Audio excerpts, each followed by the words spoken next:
setup right now. Not sure about his eyes underneath those things, if we ever see them. Probably not. So I'll talk about topology. So if if you're basically developing mesh, oftentimes you have to develop mesh for animation. Sorry, let me just minimize that. If you're developing mesh for animation purposes, I'll just use the standard, let's say the female head. In most cases, I often like to have the eyes separated from the teeth. And so if you notice, by the way, I have this little shortcut displayer in the bottom left corner, so you can see what kind of keyboard shortcuts I'm using. And right now I'm actually only using a mouse and the keyboard of my laptop. It's not a terrible way to work. I think it's good to kind of get used to both if you ever get stuck. But by default, when you hold Control-Shift, if you notice up here, it activates the Select Rectangle brush. Basically, Control-Shift is a mode that will either activate Select Rectangle. I've got it organized in my interface, Select Lasso, or I believe the Slice and Trim Curve. So if you switch to one of these other brush types, let's say I go to Trim, it'll warn you this brush selected as Active Selection Brush. So every time you Control-Shift, this will now be the brush it uses. So instead of isolating, let's just say skip until next restart. If we go to Polyframe, Control-Shift. By the way, certain functions you can't do when you've got divisions in your model. So either I'll go to the highest subdivision and delete lower, or to the lowest and delete higher, depending on the situation. In this case, there's probably not a lot of sculpting detail at the higher, so I'll go to the lowest and delete higher. You can also freeze. What freezing does is it basically stores a temporary copy of the model with its subdivisions and then drops the model to its lowest subdivision. So that can be useful, but I find a lot of times, so here you see it's sort of sliced. So when I hold Control-Shift now, it's going to activate that trim curve instead of the select square select brush. And trim cuts mesh off and then puts a new polygroup in, which I find very, very useful. It's actually in a lot of cases better than using clip curve, but in early concept stuff I often will use something like clip curve. But if I'm doing damage, I often like to use trim or slice. Slice is a little different. It actually just creates a new polygroup and cuts through a new edge loop in the mesh. So yeah. And then I've got my shortcut set up here. So if you notice when you hover over these buttons, 1 is the standard, 2 is damn standard, 3 is move, 4 is clay, 5 is clay buildup, 6 is snake hook, 7 is inflate, 8 is actually move topological. Sometimes I switch that one depending on the work I'm doing. 9 I have reserved for select lasso. So I prefer that. The default select brush, which is Control-Shift, is select rectangle. I prefer it to be select lasso. I'm not sure if there's a way to actually set up. That's something I actually need to research, but I think you can essentially switch this to I think there might be a way to switch this default select brush, the Control-Shift. And when you hold Control, by the way, you're activating the mask brush. So anytime you need to change settings for the mask brush, you want to hold Control, and then you could say, well, I want to turn on back face mask so I don't mask from the front to the back side out of a thin piece of mesh. Or you may want to switch the type of brush stroke from a rectangle to a lasso. And there's even a mask lasso kind of preset as well. So instead of changing the stroke type, you can also just change the brush. And it'll do the same thing. So now when I hold Control, I get the lasso instead of the brush. So I'm going to just kind of flip back and forth on occasion just to check the stream. So if you have any questions, please don't hesitate to ask. I'm planning to go as long as about 4 hours today, but usually the streams sort of wind down after about 2 to 2.5 hours. So, like I said, if you have questions, just let me know at any point, okay? So, yeah, back to what I was doing here. So, if you're splitting mesh, let's say you want to separate these eyeballs from the teeth, or let's actually even pretend I'm going to merge down. Okay, so we have essentially all our tools in one subtool. A lot of times for management purposes you want to split them off. So if we scroll over to the split option, a lot of times you can actually go split to group split. So if each object has different polygroups, so if I go auto groups, right, each of these eyeballs has its own group. Now the teeth has its own group, the head has its own group. You can say group split. Okay, it's undoable. So if you want to, it's always a good idea to save before you do any splitting. Save a version of your file. So we'll say OK. So now each eyeball is on its own subtool. The teeth are on their own subtool. If I merge them all back down as well, I'm not sure why. Merge visible never seems to work for some reason. I don't know why that is. I got to figure that one out too. That's a bit of an odd one. Usually I just go to the top tool and merge down, merge down.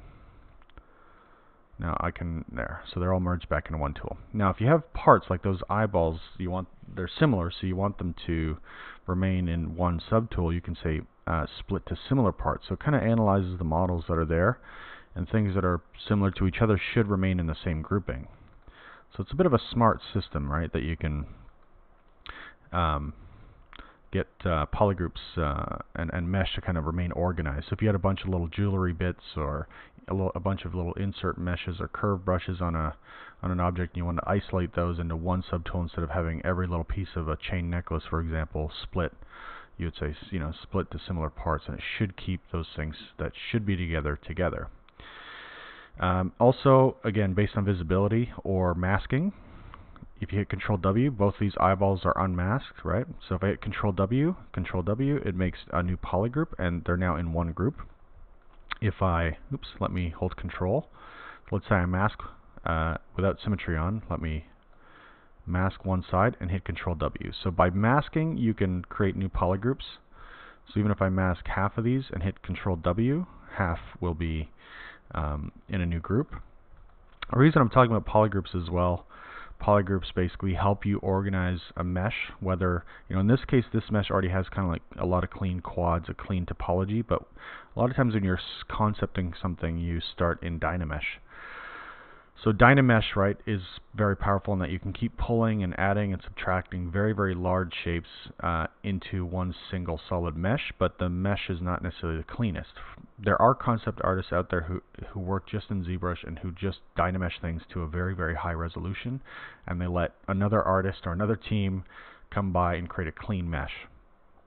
My preference is to, once I get the big shapes figured out, is to Zremesh,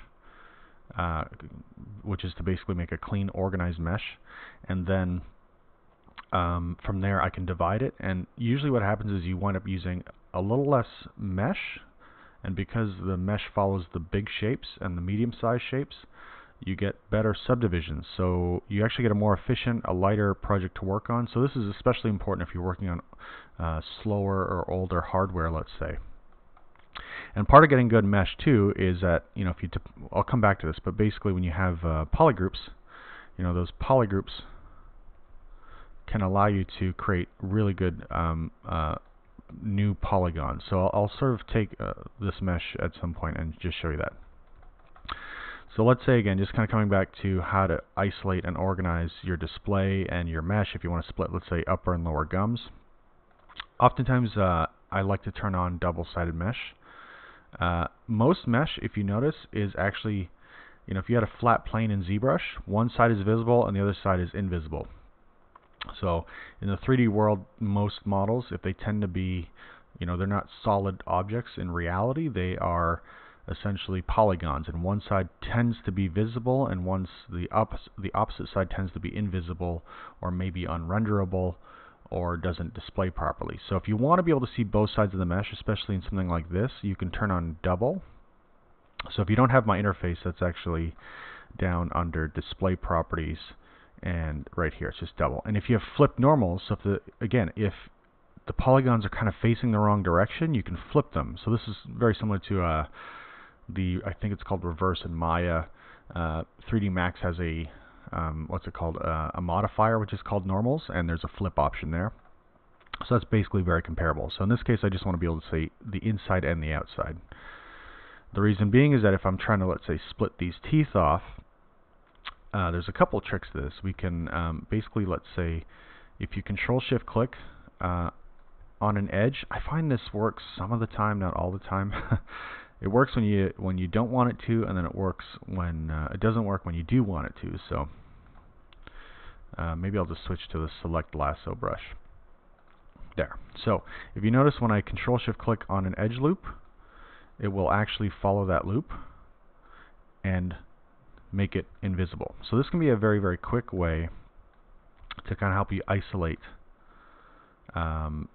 your mesh. So I'm basically trying to isolate the upper from the lower teeth. So if I Control-Shift-Click on this edge, it's going to take the loop with it, this loop with it. Right, so it can be a very, very fast and efficient way to sort of hide off and sort of split, let's say, upper and lower teeth in this case. So I'm going to do the same thing here. I'm just going to start to get those upper teeth because they're a little bit hard to view. And now, Control-Shift, click and drag. I'm using the lasso brush, select lasso, hold Alt, and it'll hide that piece. So again, if I go back to my Subtool menu, split hidden now, I've got upper and lower isolated. So it's very, very useful. I'll just jump back to chat for a second. All right, so everybody good on that? Again, you know, this stuff gets very repetitive very quickly, so if you know, if it doesn't make sense the first few times around, you'll eventually see it's the same exact process pretty much over and over and over again. I mean, it's pretty much like sculpting, you know. Once you learn how to kind of sculpt positive, negative, right, with the Alt brush, with the Alt button, you can go from negative to positive or positive to negative. Shift will allow you to smooth. Control will allow you to mask or unmask depending on how you use Control. Control-Shift now, right, allows you to isolate by visibility. The shortcut, you basically need to use one of the select brushes. So what is the shortcut for hide a loop? You need to use Control-Shift. With either select lasso, select rectangle. I think there's a few other variations actually of the select brush. So if I click on this and go to select lasso, select rectangle. So yeah, one of those two, I guess. So if you're holding that, you Control-Shift-Click, you'll see it'll highlight an edge and it'll go through the loop, right? So a loop is actually, just to define this, because some people may not know this, but basically an edge loop is a continuous line or a continuous series of edges, right? So from one vertex to the next, this would be considered a loop. When you're talking about parallel edges, so this edge, so let me isolate, oops, I'll isolate, I guess, the ones in the middle here, right? So this edge here is a ring of edges, right? So it's parallel edges. So the way it works in ZBrush is that if you click on, so let's say you want to get rid of this loop. Well, let's say I want to get rid of this loop, actually, it's smarter. I want to go and click on the edge, right, that's going to travel through like this. So I Control-Shift-Click on it, and it gets rid of that loop. Okay, Control-Shift-Click, yes. So like I said, keep in mind, oh, I guess my shortcut display tool, this thing is a little buggy, but did it crash? It might have crashed. Let me just see if I can turn this thing back on. There. So if you see, now when I hold Control-Shift, it's going to show up down here in the lower left corner. So now you can see Control-Shift, left-click, Control-Shift, left-click. By the way, if you're using a tablet, whenever I say left-click, it's also the same as just putting your Wacom pen down on the surface, right? Because whenever you put the Wacom pen down on the surface, that's like a left-click, and if you put the pen down and drag it across, that's like a left click and drag, right? So they're basically equivalent. So,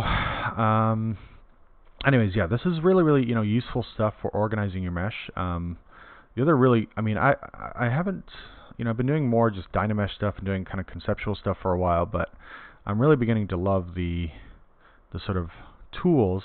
So let's say you want to unwrap, right? Unwrapping used to be, I think, very, very tedious, and in the last, I would say, maybe 7 years, 5 to 7 years, like Maya's really improved a lot. Its unwrapping. 3D Max has had great unwrapping for a long time, and ZBrush, has really good unwrapping. So if you've got clean mesh like this, what's great about this is you can say, well, we only see the front half of the eyeballs, and I want to unwrap that front part. The back part, sure, it can be unwrapped as well. So I can hit Control W. Right, that makes Right, so there's now, sometimes by the way when you see polygroups, they may have exactly the same color but they're technically different. So if I just isolate one by Control Shift left clicking on it, then hit Control W, you can see it's technically actually got 4 groups. So what's cool about this is that if you go to Z plugin UV Master, you can literally essentially flatten this. So basically by creating polygroups, you're almost like creating UV shells, UV islands. So you can now just say polygroups are the UV shells, and then you can just simply say unwrap. Generally speaking, it's a good idea to work on a clone just in case something goes horribly wrong. So what it does when you hit work on clone is it makes a clone copy. So there's the full project with all the separate tools. This is the clone copy. It'll say CL for clone. Turn on polygroups, hit unwrap. Usually what I like to do after that is go to copy UVs, and then I like to preview what the unwrap looks like and say flatten. So now you see all your UV shells. So I've already copied them. You can unflatten if you want as well. So you can unflatten. But I'll go back to the full project, Z plugin, paste UVs. And now if we take a look, yeah. Right, it basically has UVs, so if you put any kind of texture on it, so let's say I divide the mesh a bunch to be able to paint. Painting, by the way, very simple. You just activate your standard brush, turn off any sculpting options, turn on RGB. Usually, so this is my custom setup. If anybody needs a link to it, just post it in the chat, and I'll put the link in for you guys, so you can download the configuration and the shortcuts. But I usually go to fill objects. So you can fill this with anything. You can fill it with green, right? In this case, we can fill it with kind of a little off-white. Just make it kind of gray.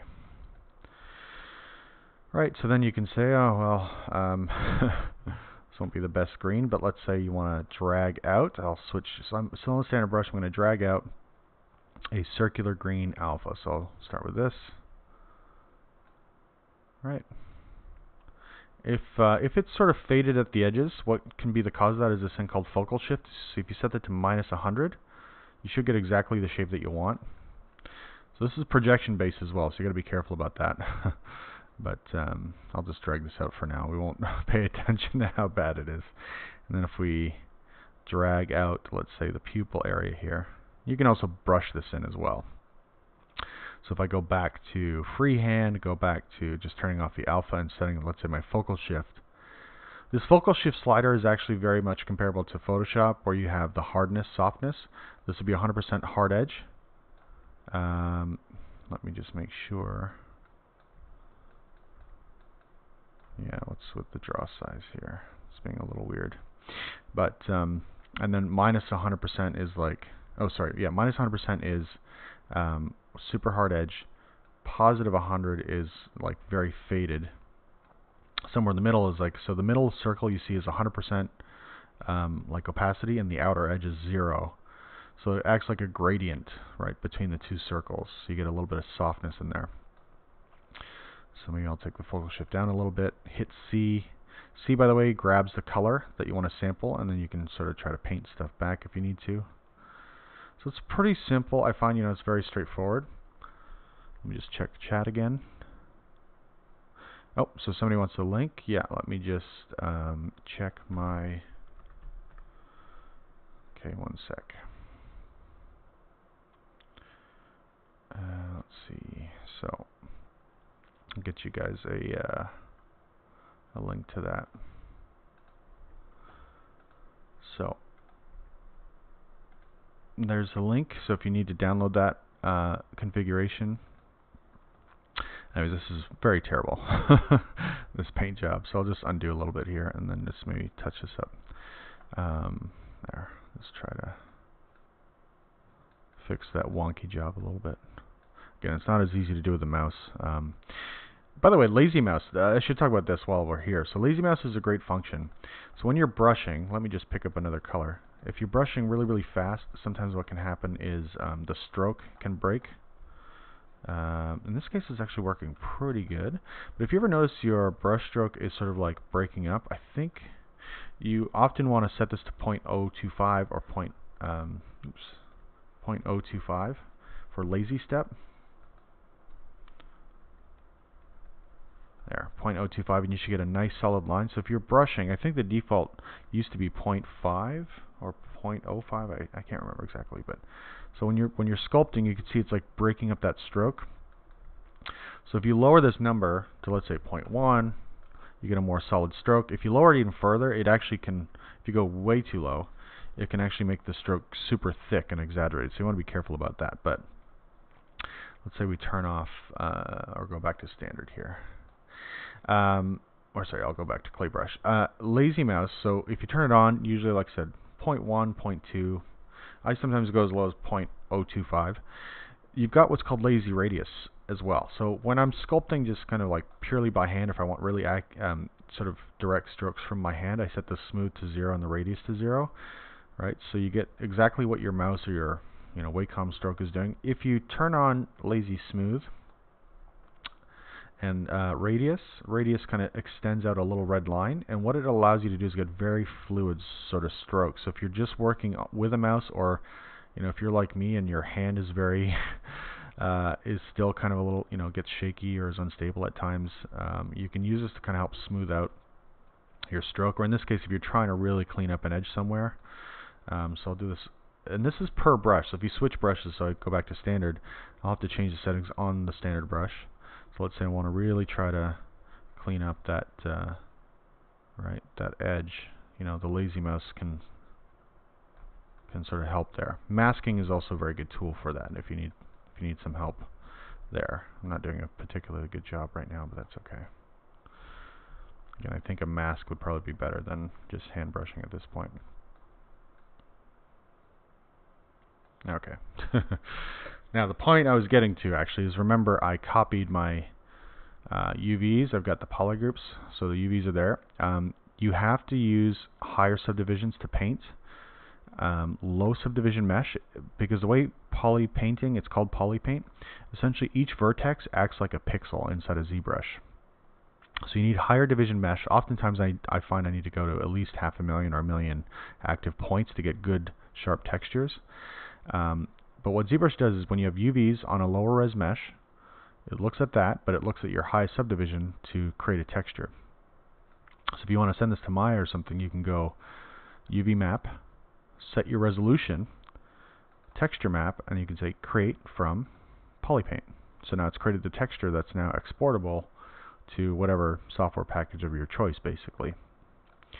So in my case, I've got Maya installed. There's Goz, which basically creates a kind of quick bridge import-export system. Usually when you hit Goz for the first time, it'll run through all your software and say, hey, what's installed? I'm going to say Cinema 4D not installed. 3D Max not installed. Photoshop is installed, so I'll install its plugin for that.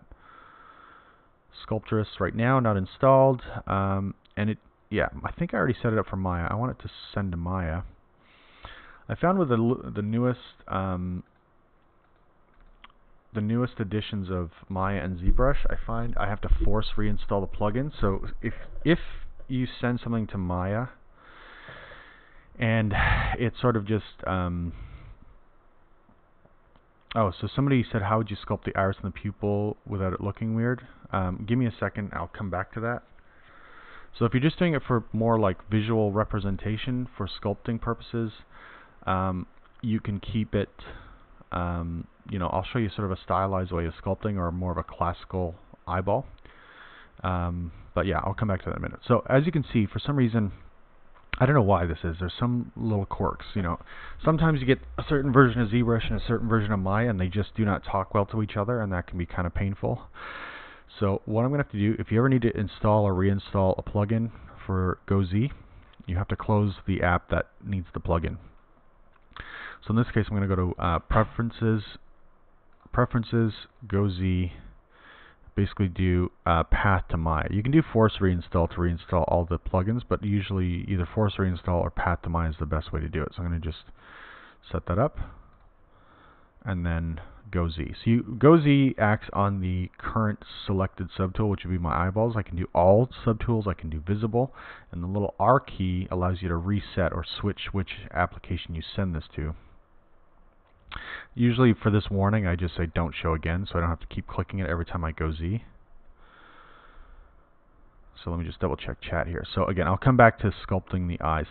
You know, for cartoony animations, like oftentimes it's just easy and simple to stick with a simple sphere. If you're going with something more photorealistic, you want basically something that has like a corneal bulge, because eyes are not perfectly spherical. The base is, but then you've actually got a corneal bulge in front of the iris and pupil. So, yeah, you just have to, you can sort of sculpt it in and then have deformers that follow that. You're on camera, by the way.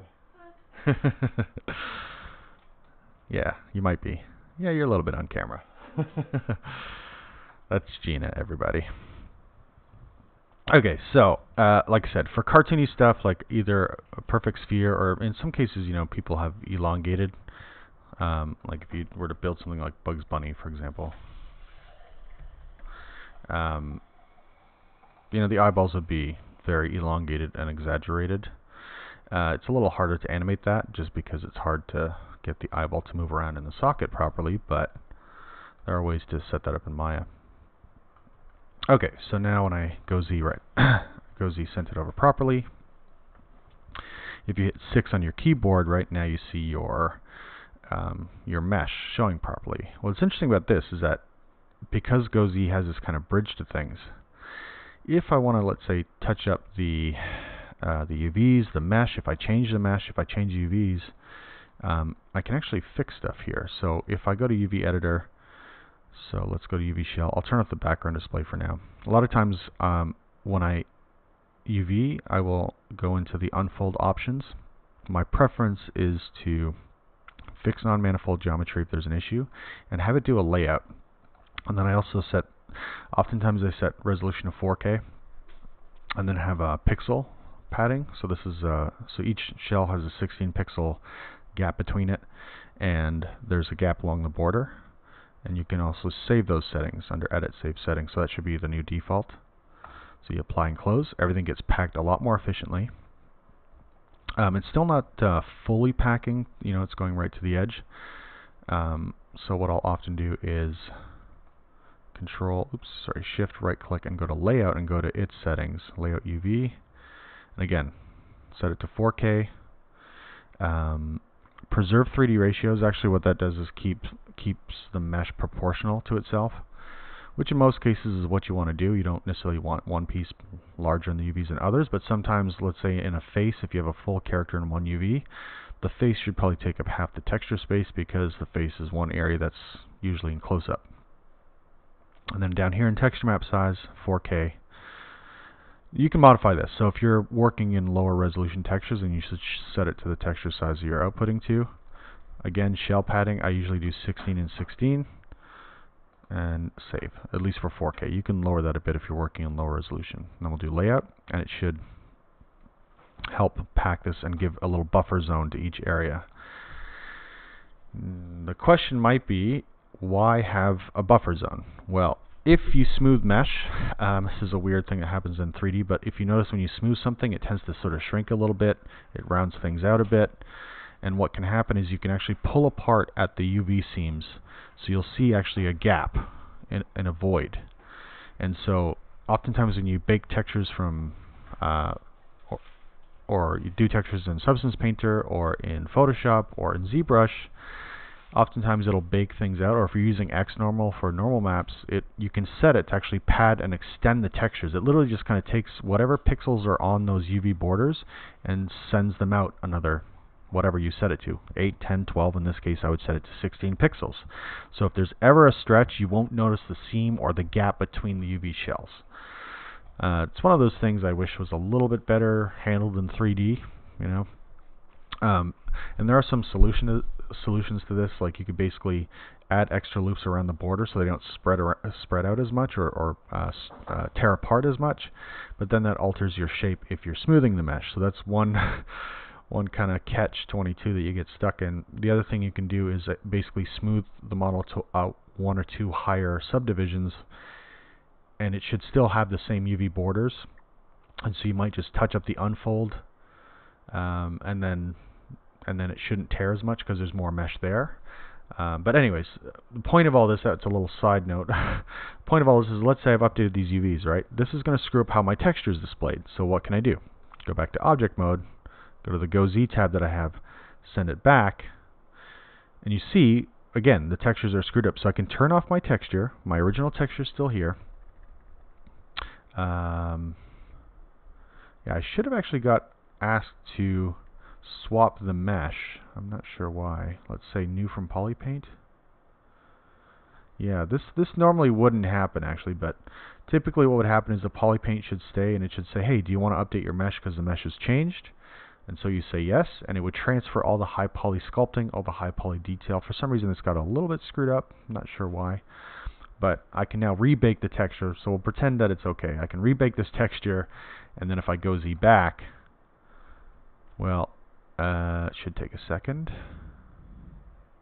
Yeah, there's something a little strange going on with this, so maybe I'll just make a new scene. Normally you should be able to just kind of send back and forth, but in this case there's something a little bit goofy going on, so let's try this again.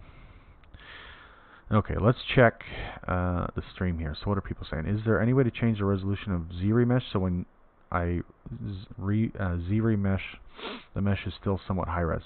Yeah, absolutely. So you can set the target to whatever you want. So for remeshing, let me get into this now. So let's say we're working on a head, a high res head. We'll pretend that this thing was. By the way, when you Dynamesh, I should mention this too. This is something that happens a lot, and it's something that people often fight against. But let's say you start with a mesh that's very, very low poly. Okay, so I'm going to take this way, way down, right? So we can see a lot of the faces very clearly, right? So I can sculpt on this thing. Oops, let me just reset my brush to Z add and turn off RGB. All right, so you can see that. So let's say you want to Dynamesh this thing right away. If you Dynamesh at a high resolution, it kind of keeps those low poly shapes in the mesh. So even if you go really, really high, and I don't recommend going high right off the bat, but let's say I go to a resolution of 500, which gets me to 600,000, it still looks like the low-res mesh. So let's just, oops, sorry, take that up. So you'd have to kind of work against that and smooth that out. So oftentimes what I recommend is that if you're going to Dynamesh something that you know, maybe you're starting very low because you want to, before you Dynamesh, you want to change the shape somehow. Alright, so we can kind of like, and it's easier to grab the points like this. Okay, so we're going to kind of figure out our sort of head shape here and all that, whatever it is. Well, what I often do is go to Geometry, and my shortcut, by the way, is Control D. I'll Control D until I get a smoothness that I like. And you can either delete lower, or once you enter Dynamesh, I'll actually lower the Dynamesh resolution a bit as well. Dynamesh, it'll say, do you want to freeze? Again, this is another situation where if you have divisions, it doesn't like the divisions, so it asks you to freeze. Say no. I usually say no, because I want the smoothness, but I don't necessarily want to have the frozen subdivisions. So I'll say no, and now you get a much smoother kind of base to work from. So it kind of takes into consideration the fact that you had some smoothing. Let me undo so we can see this again, right, before this. So if I Dynamesh this, right now I still have to kind of like go through and hand smooth all this stuff out. So sorry, let me get back to the first question, sculpting and iris, and then I'll come back to Zremesh and resolution. So in an eyeball, right, let's take a standard sphere. Again, we'll make polymesh, and again, if I want a nice smooth eyeball, I'll divide it once, maybe twice, maybe 3 times. I'll do 3 times. So then I'll, again, a lot of times I want to just kind of Dynameshing. And again, has multiple subdivision levels. Do you want to freeze subdivision levels? No. So what you can do, use the sculpting brush. So again, my shortcuts are loaded. By the way, to load the shortcut and the interface, you go to Config, Load UI, and then store it. So every time you restart, you have that interface if you want. For hotkeys, go to Load and then Store. So you go to Stroke. Usually I would do something like a drag. And then you can do drag. Alpha 14 is good. It's got a little bit of a soft edge. I think 16 might be a little bit too soft. All right. So you can try 14. And then you can drag this out. Now, again, if you want something perfectly, a lot smoother than that, you can up your resolution and Dynamesh. By the way, Dynamesh does this weird thing, so if you change nothing on the surface, but you just up the resolution, it will not Dynamesh to a higher res. So you have to at least do like a little bit of smoothing or something to the surface for it to Dynamesh upwards. Let's say we drag that out now, right? So you can kind of give it at least a little shape for now, or even if you wanted to throw in a little bit of color, you can just throw in color. I usually just do kind of a quasi-sculpted sort of shape, and then you can do kind of the same thing, maybe with a higher intensity, and then go negative. So you kind of want to trace it out, and then you can do that. I've seen some people too, they kind of mask an area, so they'll say, oh, I'm going to mask this area, right, for sort of like the highlight in the eye, and then do their Alt subtract, and then we can just kind of give it a quick smooth, just to sort of soften it out a bit, you know, give it a bit more of a nice natural feel. So that's one way you can kind of work. So if I go over to, let's say, my other tool here, and I'm going to append from that other mesh. Where is that eyeball? Nice, huge. Exactly what I wanted. So yeah, I would just scale this thing down. So I'm just hitting R to scale, and you can go to transparency, which is very useful to kind of help fit this thing. So let's just move it off to the side, like so. Usually what I recommend is the eyeball should just be, a little bit kind of bigger than the bony socket that it sort of sits in. That's a huge iris and pupil, by the way, so this is clearly not quite matched if it's going to be realistic. But just to give you an idea, right? Usually you want to see, in younger people, you see more of the whites of the eye above and below the iris, and you actually have almost a thin line that can appear below. In older people, because the tissue underneath the eyeball degrades and shrinks or collapses, it sits a little lower in the socket, and you also have puffier lower eyelids, which covers more of the iris, and you also have the upper lids drooping and sagging because of tissue degrading and sort of sagging, and so you'll see less of the overall iris and pupil. Okay. So if you have that sphere in there, you could, oftentimes I do it within the shape of the socket. It's good to put at least a sphere to start to sculpt around, and then early on it's good to also then kind of sketch in or sculpt in your iris and pupil. Sometimes I do it by hand too, just doing the clay brush or standard brush for a sculptural feel.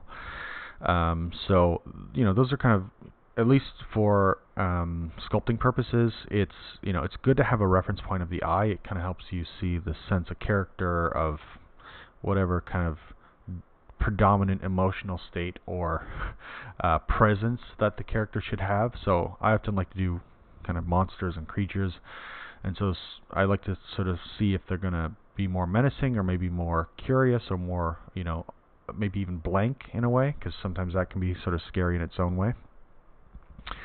So maybe I'll use this opportunity to kind of connect the two questions. So for sculpting the iris and pupil, that's one way to do it. If you want to look at examples, it's very simple to study these examples. You could say sculpted eye, oops, not eyebrows. Right, so you can actually look at and reference, both digital sculpting and kind of the historical. So this is kind of like more the, classical, neoclassical approach. And it's really great. I think it's a really nice method. It's very simple. But, you can also leave the eyes kind of flat. Sometimes I even just sculpt the eyes. This looks kind of funny. Sometimes I just sculpt the eyes straight in the head, and I won't necessarily even have a separate mesh. If I'm doing something more of an impression, I don't always have time to figure that out right away, so I'll just kind of quickly sketch in an eye on a Dynamesh surface, let's say. So, this little like V shape kind of digging in is sort of useful. And that's, again, it's a very kind of classical approach, or just a straight up sphere. You can also slap a texture down on it if you want. Yeah, so those are a couple ways to kind of get that in. Okay, changing the resolution of Zremesh. So if you want to sort of still work high in Zremesh, again, my preference is to always have a lower base to work from. Let me just solo this thing. So again, this is a Dynamesh, right? So Zremesh kind of has a few ways in which you can kind of create clean topology. Now you can let it basically do adapt. Adapt, what it does is it will, again, if you hover and hit control over any piece of the interface that you hover over, it works so well. It basically is like a pop-up menu, help menu, at your fingertips. And I love that it's targeted towards whatever function you're looking at. So what it does is it looks at the target poly count. So adapt is on by default. So what it basically says is that as it's doing the calculation, it'll try to hit the poly count, but if the shapes will not allow it to hit the poly count, it simply adds more mesh where the more detail requires it. So a lot of times when this is on, I find, especially if you're trying to go low, like 5, 10, 15,000 polys, adapt will actually increase the poly count sometimes by more than double. Sometimes it's only like 30, 40, 50% more. So I'll just show you the difference. I'll leave adapt on. We'll look at the active points, and I'll just quickly Zremesh. So you can let the calculation do it exclusively on its own to basically look at the model and decide for you where it should put its edges and edge loops and stuff. Which is, you know, sometimes if you're not worried right away about the mesh, right? It's doing a pretty good job. It actually got close to the poly count at 4881. I should say I haven't left adapt on in this newest edition yet. I usually turn it off if I'm really going for something low poly, but I think they must have improved the algorithm in this release, so it definitely looks like it's sticking truer to the active poly count. But let me turn off adapt and undo and Zremesh again. So we had 4881. Yeah, normally in my previous experience actually with leaving adapt on, you know, if I set it to 5,000, it would be like 7 or 8,000, maybe more depending on the detail that's there. And then if I turn adapt off, it would be closer to 5,000. It's actually giving me a lower result. That's pretty interesting. Slightly different result here. So one thing you can do, let me just check back in on chat here. So Zremesh, I mean, it's pretty much up to you. So if this is 600,000 polys. If you wanted half the poly count, you could say I want to go to 300,000. You can Zremesh. So it'll go from 600 to 300. And you can, usually I do this. You can Zremesh a Zremesh. You can keep doing it. So you can also say double. You can keep the poly count the same if you want. If you like the poly count but not necessarily the polygon layout, you can adjust it that way. So so it's now down to 100,000. All right, and so I can go Zremesh in half. So you don't have to go to ultra low poly counts. You can even go higher if you wanted to as well. So I hope that answers the question. Is there a way to change the resolution of the Zremesh so when I Zremesh the mesh it's somewhat high res? Yeah, you can definitely keep it the same, but just higher res if you wanted to. All right, so let me undo. So I could even keep it at 600,000 and say, let's keep it the same, and Zremesh. You know, the higher the Dynamesh that you're starting from, and the higher the Zremesh count, the slower this tends to be. Although I will say, again, I'm still somewhat new to 2018.1. I've been working a lot in 4R7, 4R8. It has, it seems like 2018 has a ton of performance improvements.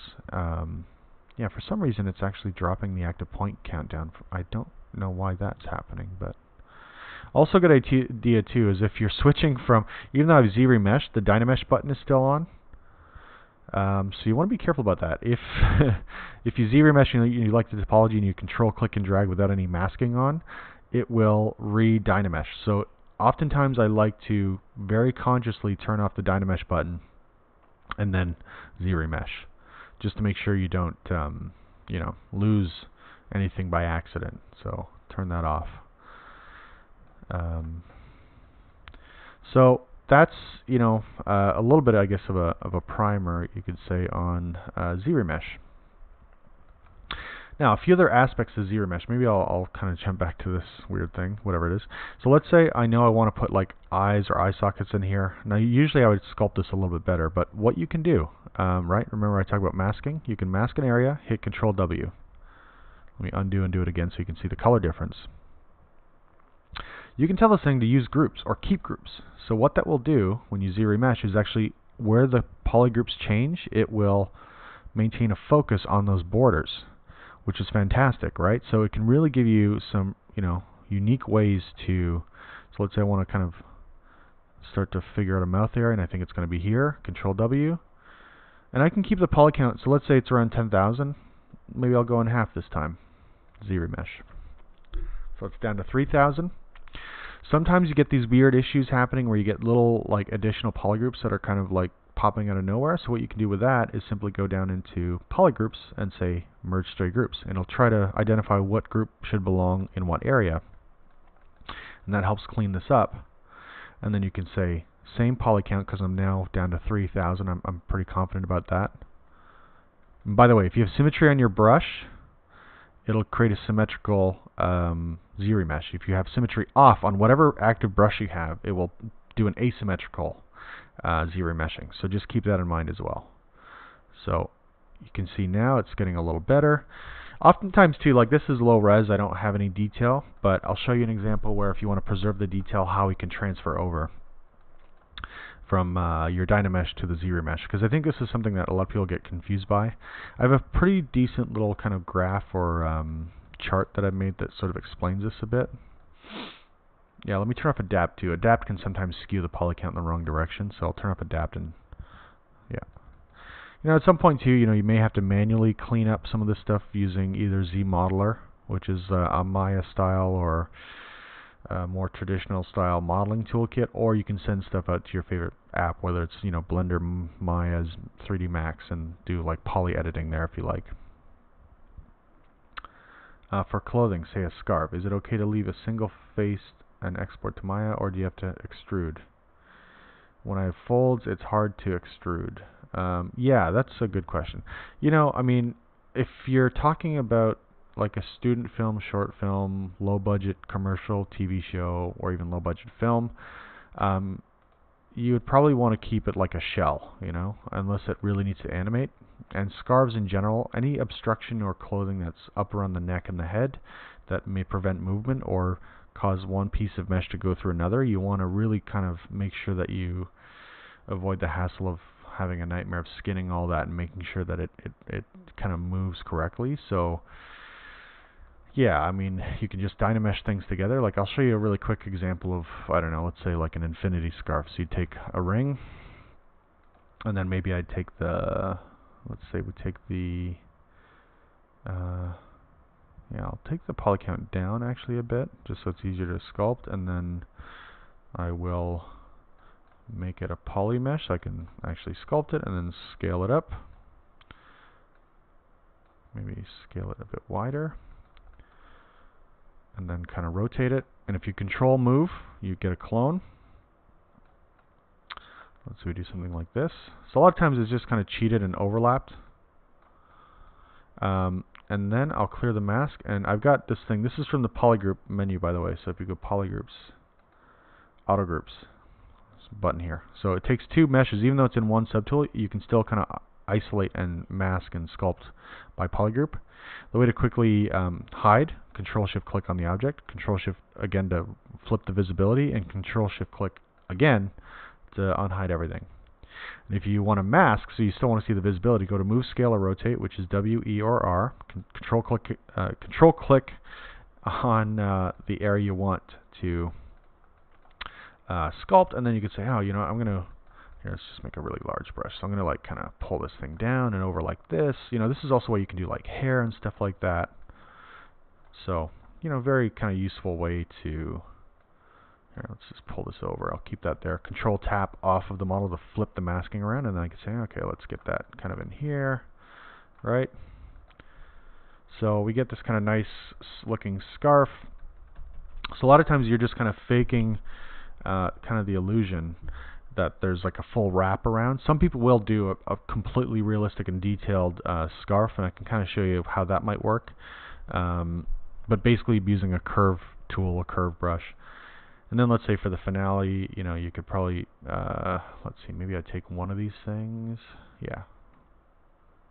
I'll take that. Let me just auto group again, and then I'll hide one of the groups. Delete hidden. And then Control click and drag on this. Rotate. Now I could also have added another cylinder, or oops, let me just go to select lasso, and then I'll kind of just hide the stuff, oops, the stuff I don't want. So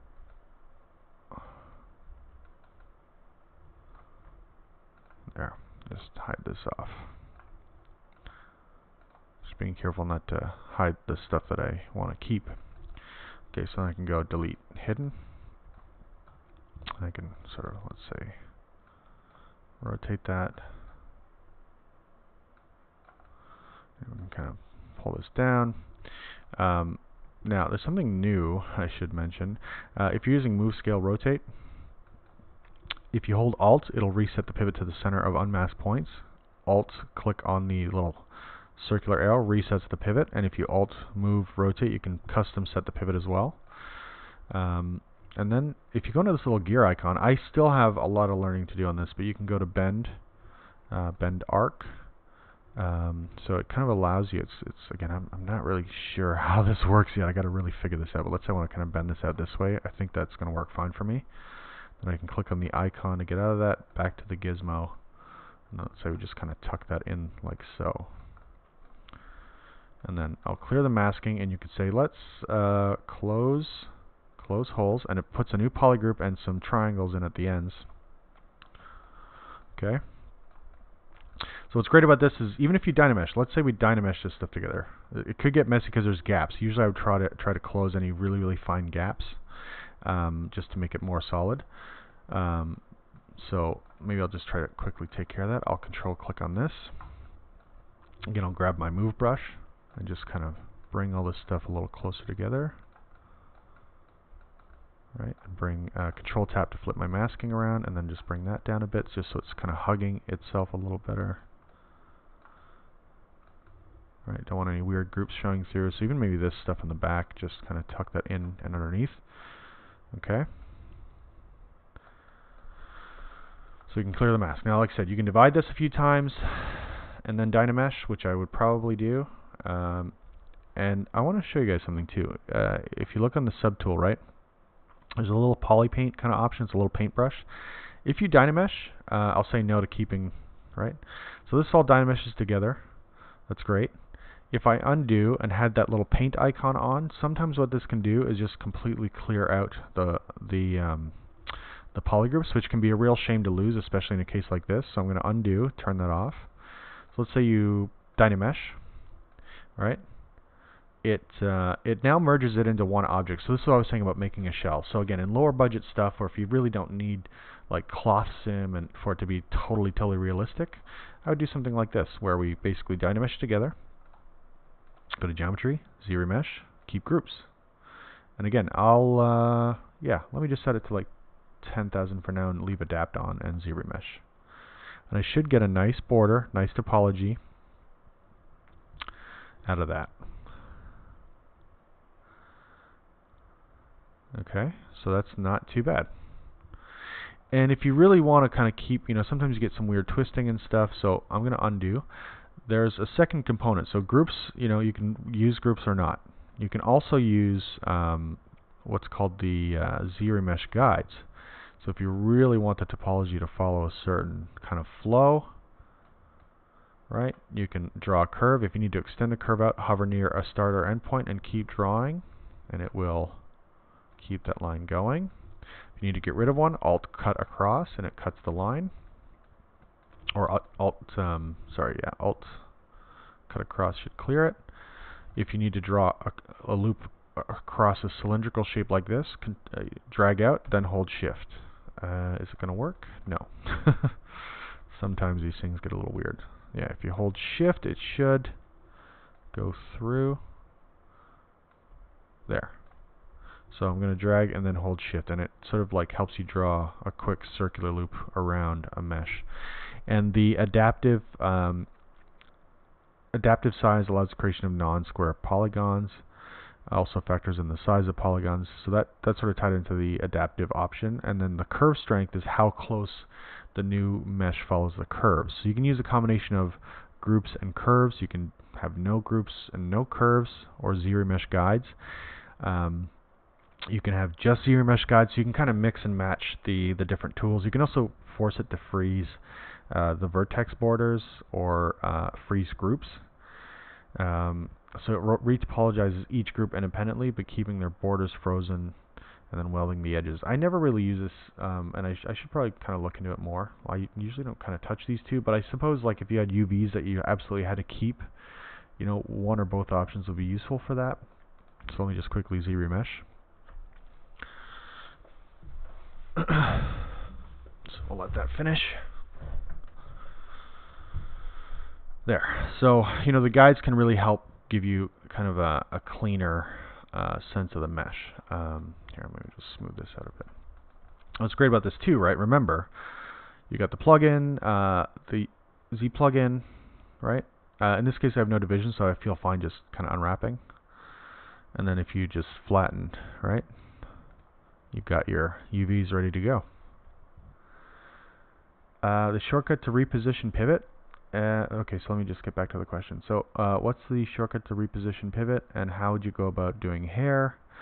Like long strands, snake hooks was too messy. Yes, snake hooks they're okay for rough stuff. And is there a hair tool, like doing individual hair is going to be hard to sculpt? Yeah, again, you guys are mostly, this is for my students who are following. There is something called Fibermesh, so let's just go over here. So you can, I'm not going to really accept this for this project, but let's say we just sort of mask out. You want to mask out where the hair is going to be. Okay. Let's say like that. You can, oops, demask the ears. Okay. So what you can do is say, oh, let's go into Fibermesh. So it looks at masked areas. You can also go to presets via Lightbox. This is this tool at the top. So I'm just going to grab one of the presets for now. Oh yeah, rocking it 80 style. So it can get very heavy. So it'll tell you it's going to be 900,000 vertices and so many fibers. This can be translated into Maya as well, but again, for low budget stuff and student films, like, it's way too costly and time intensive to calculate all this hair. And if you want to, say, make it a separate mesh, you say accept. I mean, there's tons of options you can get into, right? There's modifiers, there's preview settings, render settings. You can export the curves, like I said, for, let's say, Maya or other hair sim. And then, oops, what happened to the rest? Okay, I'll go to preview. So yeah, you can adjust the fibers, the thickness, you know. Let's go to the solo for a second. There's my character. And if you go to B for brush, G for groom, you can actually do grooming as well. So you can kind of like, yeah, I'm not really sure exactly. Like I said, I don't really do a lot of fiber mesh at all, but oh, there we go. So maybe we can kind of like brush her hair to the side. And I'm no hairdresser, clearly. Yeah. And then you can say, oh, you know what, I want to accept that. And now it actually becomes kind of a separate, isolated subtool. Usually what I recommend is you basically, you can either, so let me come back to the questions. I just want to make sure I answer these right. So there isn't per se a hair brush. I haven't installed my toolkit, but you can get what are called insert brushes or curve brushes. So if you go ZBrush, hair brush,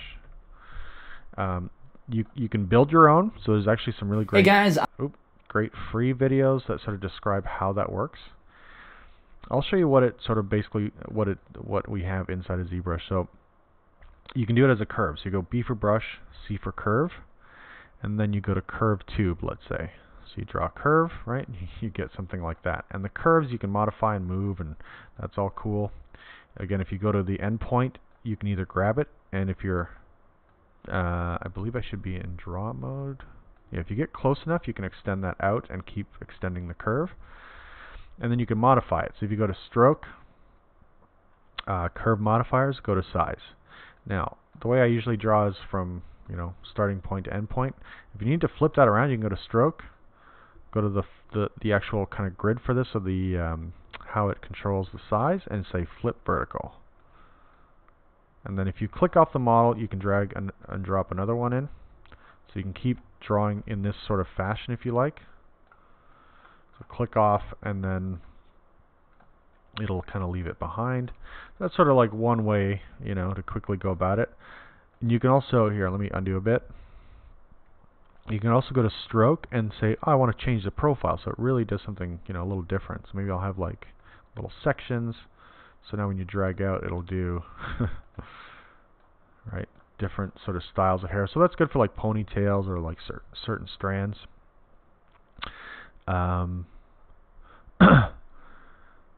So Fibermesh, like I said, it's okay if you're doing like a still render inside of Zbrush, or if you know you've got a decent rendering system and rendering in Maya and Arnold, or in a separate software that'll take those fibers. You know, maybe for a portfolio thing that's okay, but I don't generally recommend it just because it gets so heavy. It's not necessarily translatable to other packages as cleanly as just a sculpted piece. So another way to go about this, and you can use combinations of sculpting techniques. So this is one way. If you go to B for brush, and I think it's under, there's another curve, where is it? Curve. Yeah, curve strap, which is okay. So this one gives you, again, kind of a strap, right? Let me just undo. And so what you can do with that, same thing. Stroke, size. Flip vertical, which I usually have to do, and then, right, you can start sort of dropping strands in. And the best thing to do is kind of like look at some reference images.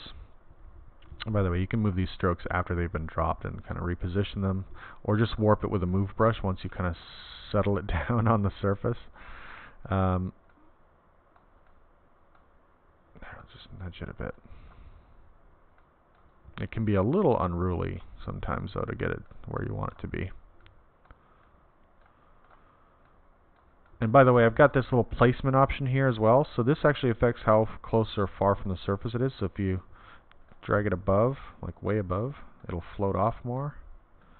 Sorry, that's actually probably more for inserts than actually these curves. So you can keep them separate, right? So I'll clear the mask, and then I can go split. Again, I could say split the similar parts. It should keep all the hair stuff together, right? And even if it doesn't, select your topmost hair piece. Go to merge. And I'll just say always okay, merge down, and then, you know, if you wanted to, you could just divide this to sort of see what it looks like. Oops. Let's take that and delete it. Oh my god, some other nasty strands left behind. You know, you can also Dynamesh this stuff together and sculpt it as well. So I see a lot of people who do that, and it's quite a good result too. But ultimately, it's like anything. So if you're looking at ZBrush hair sculpting, again, I'm not the expert on hair. I tend to do more like wet, slimy monsters. Yeah, if you go into videos, there's some really good stuff. So, you know, creating it in chunks, but also, what's his name? I think it's Redbeard, or is that Danny Mac? Hello, guys. Danny Mac, yeah. So what he sort of suggests, right, is like isolate the big chunks, and then you can sort of sculpt within that. So another way to do kind of like starting hair pieces, as I mentioned earlier, you know, you can mask in your area.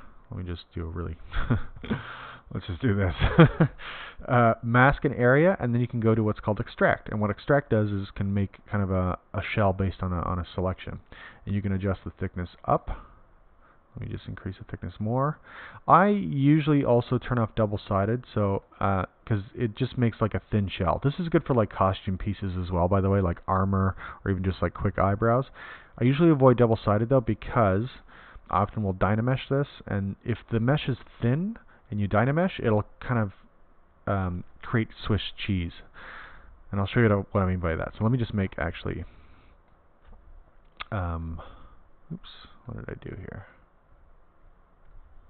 Yeah, so let me just make a really, really thin extract. So when you hit extract, it's not actually extracting, it's kind of like previewing for you. So I'll go extract, and it's very, very thin. And once I hit accept, it splits that off into a separate subtool, okay? So you see that. Let me just solo this. So there's an inner shell and an outer shell, right? And there's at least 3 polygroups, I believe. There's one for the thinness, one for the inner shell, and the outer shell. And if you Dynamesh this, it will do that. So oftentimes I find when students, for example, do something like this, you'll have to Control-Shift-Click to hide the inner shell. So you do that twice. Delete hidden, and then when you Dynamesh, it closes a hole. And it doesn't matter that this thing is a solid piece, because you don't see it, right? And now you can sort of sculpt that. So this is why I often prefer to just, when I do the extract, turn off double-sided. You can also turn off thin border if you want as well. and then choose your kind of desired thickness and say extract. And I'll hit accept. Let's delete the other one that's there. And then you need to clear your masking on that piece, clear your masking on the head. Again, if we solo this, I guess I must have left double-sided on, but anyways, you can always Control-Shift-Click and delete even this border edge if you wanted to. Sorry, I'll just isolate the shell itself. There, and you can go delete hidden and close holes. So those two buttons, by the way, if you don't have my interface, are under Geometry, Modify Topology, Delete Hidden, and Close Holes is right here. Now you can Dynamesh, okay? So if you want to Dynamesh, you can do that. Get out of solo mode, and you can sort of smooth back. You can so a lot of times what people do is they'll kind of come in. Let's turn off symmetry. So you'll sort of say, find your hairline, and then come across with like clay tubes. So if you're doing like sculpted, this is a little difficult because I don't have my tablet set up yet, but so you can kind of come through and sculpt and kind of, you want to develop kind of like chunky areas, right? Find the biggest shape. It's just like anything you sculpt, like figure out your anatomy, right? Big shapes first, then medium, then small. And then you can say, okay, well, I've got these like overlapping chunks. I'm going to come through and maybe like vary them a bit. Oftentimes what I like to do as well, if I'm going for something a little more stylized, this is terrible helmet hair, by the way, but if you go into Geometry Zremesh, sorry, not Zremesh, Geometry Clay Polish, what this will do, right, it's really interesting. And I'll show you this on a flat color. So what it does is it kind of looks at the mesh, and softer, flatter, rounder areas will kind of be smoothed out and almost like polished a bit, and then the creased areas, whether they're indented or extruded out edges, will get pulled in through masking and sharpened. So whenever you do a clay polish, you will have to clear a mask, but you see the difference, right, from before to after. Clear your mask, and then you could Dynamesh again. So I often find, like, if you're developing like really interesting kind of sculptural stuff like this, and it's, again, you want big chunks, and I use Dame Standard a lot for this. Then you can hold Alt and kind of come across like so. Okay. Or maybe I'll use even a larger Dame Standard, but a lower intensity to kind of get this feeling like, oh, there's like, a ridge to this. So switch back to smaller, kind of find another chunky strand, So you're kind of varying the stroke size. Okay. So hopefully you guys can see it. And it's good for like stylized animal fur and stuff like that too. That's really, really great. So again, if I clay polish, right, it has this really interesting look. Let me also up the resolution a bit because it's still really, really low. Hair can often take quite a bit more. So clay polish. And oftentimes what I'd like to do, again, this is just a general guideline. You can go 100% smooth. You can play with more of these settings too, but if you just go soften all the way, that's great. Oftentimes if I want to kind of have a combination of smooth and sharp, I will say, if I want to start low, I'll go with like 20 sharp, and I usually double my soften. So if I have 20 for sharp, I'll do 40 for soften. If I do 50 for sharp, I'll do 100 for soften. It's a guideline. You don't have to follow it. You can obviously do exactly whatever you want. But I find this gives me really interesting results, especially kind of early on in kind of like the sculpting phase, or a design phase, let's say. So again, maybe I should turn up my smooth and radius, lazy smooth, lazy radius. Right. So this is a really interesting way to work as well. And again, for short film, animated sort of student stuff, low budget stuff, what you can do is only have like 3 or 4 kind of chunky strands that sort of hang down, right? So you'd have like the left side, the right side, maybe a couple of like areas for the bangs and stuff like that. And if you really want to kind of create a design too, you can always go with like I've got H polish. So I can try to like maybe flatten out some of these sides and stuff, just kind of maybe come up with a different look, right? And if you're smoothing, by the way, too, I've added these brushes. You can smooth peaks. So now when you hold Shift, it warns you, if you hold Shift, it's going to smooth out the protruding areas, right? So maybe you can sort of do that. You can go to Smooth Valleys, and if you hold that, it's going to smooth out the creases in between the chunky sort of strands. So, and then I left the smooth brush in there so you can switch back to the regular smooth. And if you want to go to the expanded library, you can hit the comma key and go to brush, and then within that are subcategories of kind of extra hidden brushes. Smooth, and then you've got smooth stronger, which is good for really, really high res mesh. Smooth valence, I don't really know what that does. Smooth crease, smooth direction, yeah, I don't really know. I'd have to look and play with these, but most of the ones I've used are either smooth stronger for really dense, heavy mesh.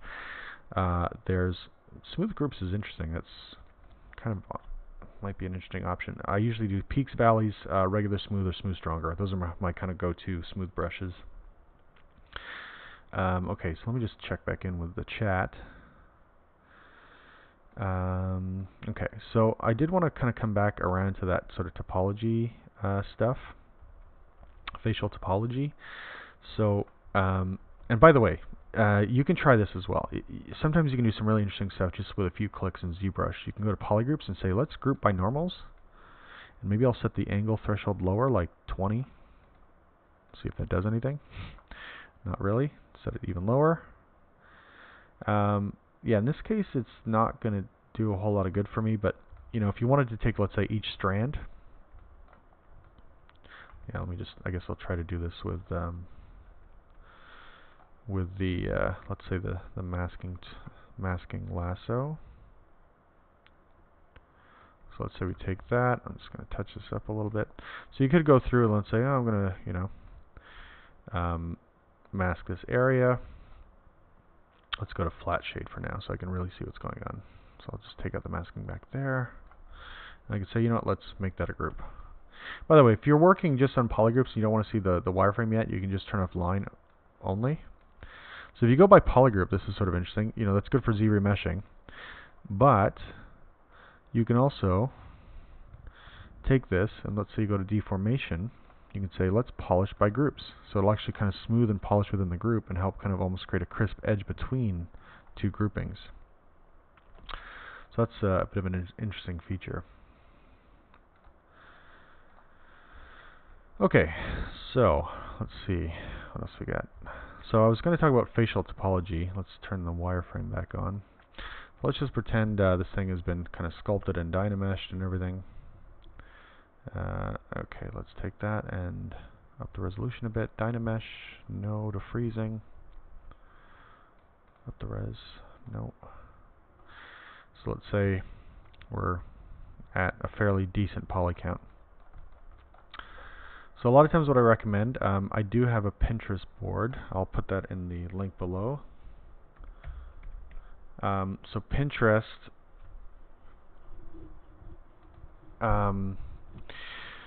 okay, it's, yeah, new laptop, new setup. So it's like, yeah, I gotta re-log into everything. So, yeah, I've got a little topology board, and then I guess I'll post the whole topology board here for you guys so you can see that. And then I'll paste the face. So if you're doing facial topology, you know, the way, this is, I think, probably one of my favorite images. It's so good.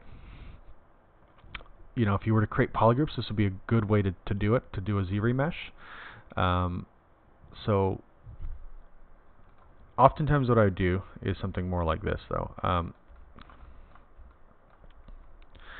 And you can, you know, sometimes I keep some mesh inside the eye, like not all the way to the back, but here, I'll switch back to the mask pen. And I often like to be in skin shade for this, or even flat, just to check where my masking is going.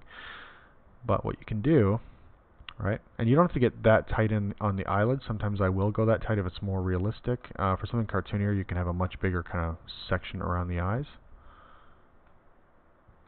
By the way, if your masking too isn't perfect, sometimes what you can do is Control Tap on the model a couple times to blur it, and Control Alt Tap will then sharpen it, so that can kind of help you tweak the masking a bit as well. Or you can Control Alt click and drag to remove some areas of masking.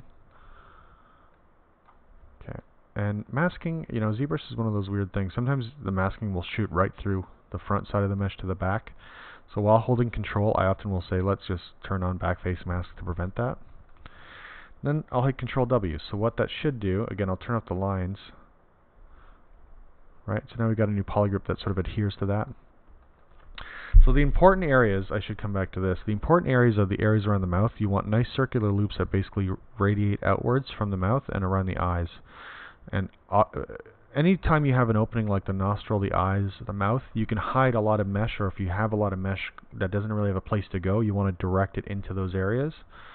The lips can be complicated because we don't want to have like just a big kind of cartoony area, but we do want circular loops so that they're nice and spread out here, but then they will become very compact in the corners of the mouth. And actually what happens, anatomically speaking, is that the lips actually turn into the inner mouth cavity. So I find a lot of times I'll have to tweak the lips in Maya. Before I used to use 3D Max. So, and if you want to isolate stuff, we can just kind of control tap. By the way, if you've got floating pieces that are visible here, you can say, let's go to auto groups.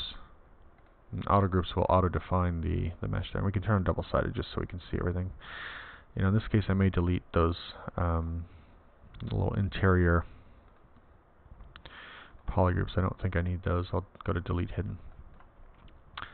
Alright, so around the ears is another kind of oftentimes a very kind of quick area that you need to. So I can, control tap. Oh, let's make sure. So this is the downside of turning off backface mask. I'm going to turn off backface mask so I can go right through that ear. And then maybe just touch up the topology bit.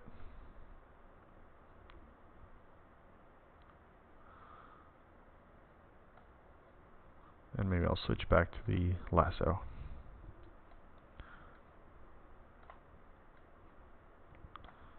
Oops. That's weird projection, so it's kind of projecting from back to front there. So you have to be careful of that as well. Sometimes you get some weird projection results. Just kind of tighten this up a little bit. Oops.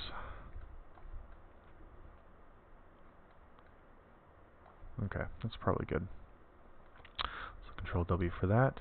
Usually I like to isolate from the lower to the upper jaw, so I'll switch back to the lasso.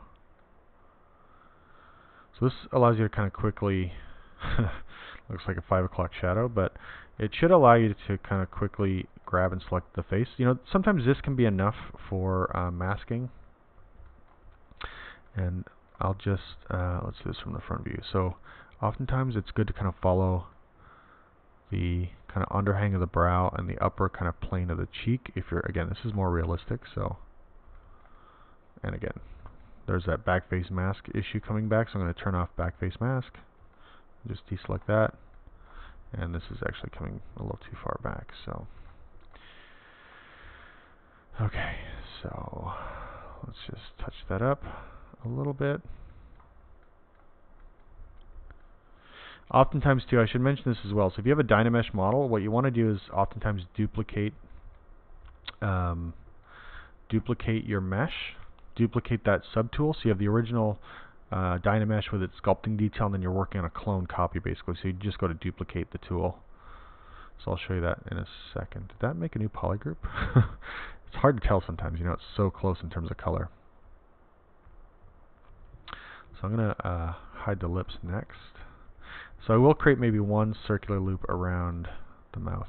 Now if you want to keep this jawline for, you know, selecting purposes, because when you want to start to kind of like animate or pose this thing, you know, you can alt click to move your pivot point, control tap to blur the mask, and then you can kind of rotate to try to open the mouth.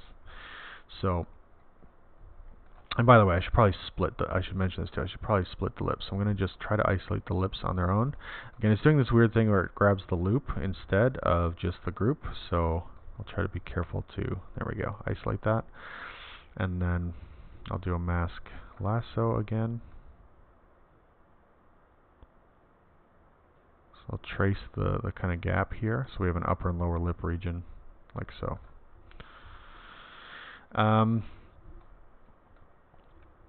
You know, you could do the nostrils and stuff. I mean, usually I find it's not something you need to worry about. And what you may also want to do, we call this the robin mask. So usually we have the, or some people call it the robin mask, not necessarily everybody in 3D, but you know, there's an area that encompasses around here for edge loops. This is really bad. So let me just try to dial it back a bit.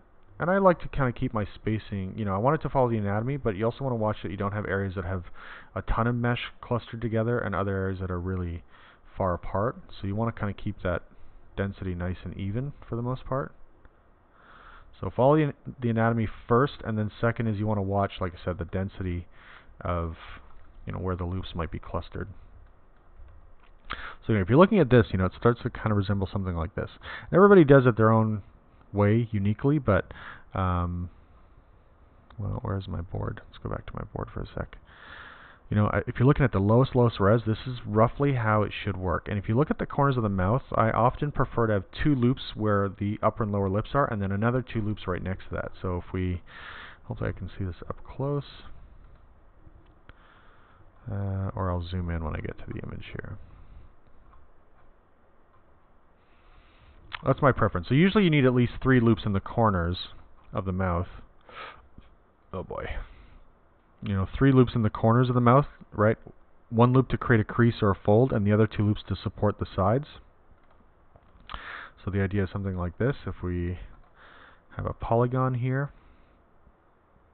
I'll just do 3 by 1. Or I guess I should do 2 by 1 in this case. So the idea is this, right? If you want to create a crease or a fold, right, you need 1 loop to create, or 1 edge or loop to create the indentation, and the 2 loops to kind of support that, right? And then I'm just kind of scaling out here just so I can see this. And then if you smooth it, right, this is what you get.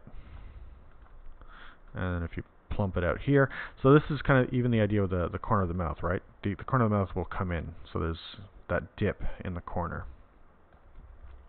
Now my method is actually to have 2 loops in there, so I would actually have 2 loops, and I find it just gives you greater ability to define the corner of the mouth or the corner of the eyes. So every shape that has a circular opening that animates, like the eyes, the corners of the eyes, the inner and outer corners of the eyes, and the corners of the mouth, I usually like to have 4 loops to help support the curvature and any kind of creasing or folding that might happen. But it's always nice to kind of look at the sort of low-res version on a smoother version of the model.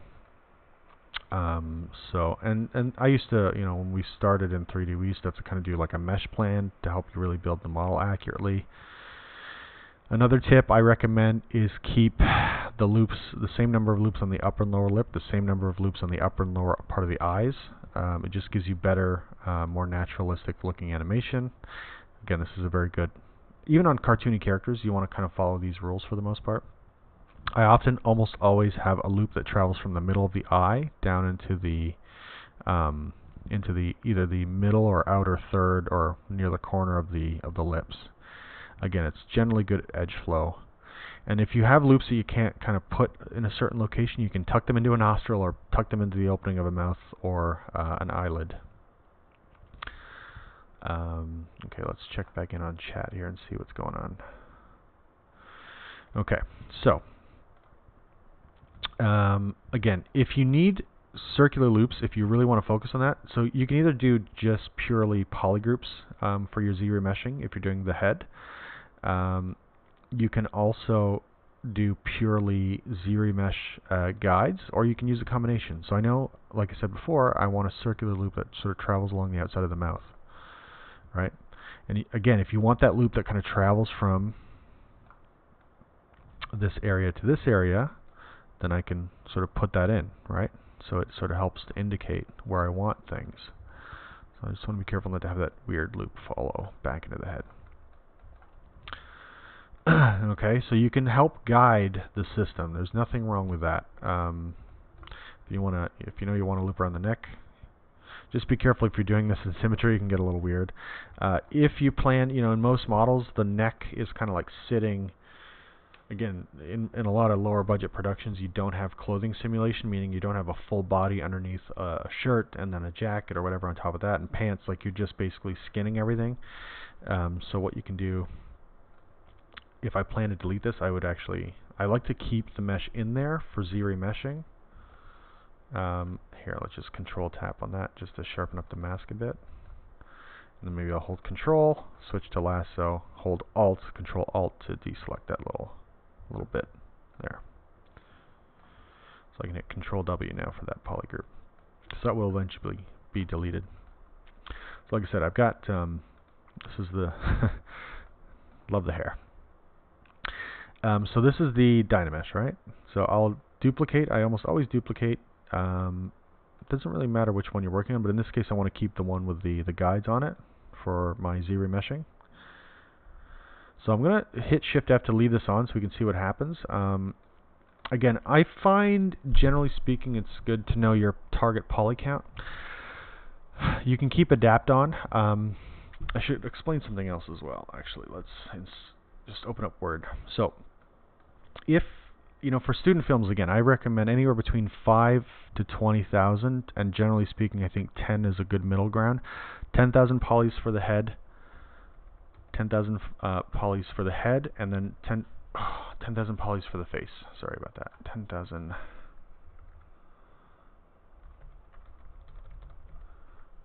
10,000 polys for the face.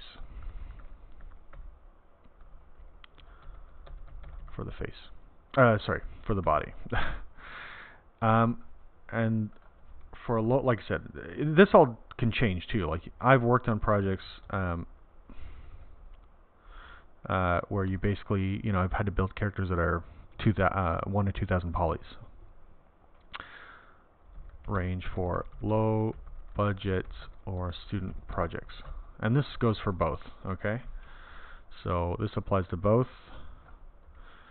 Again, this is a general recommendation. You know, this isn't like an absolute rule that must be followed.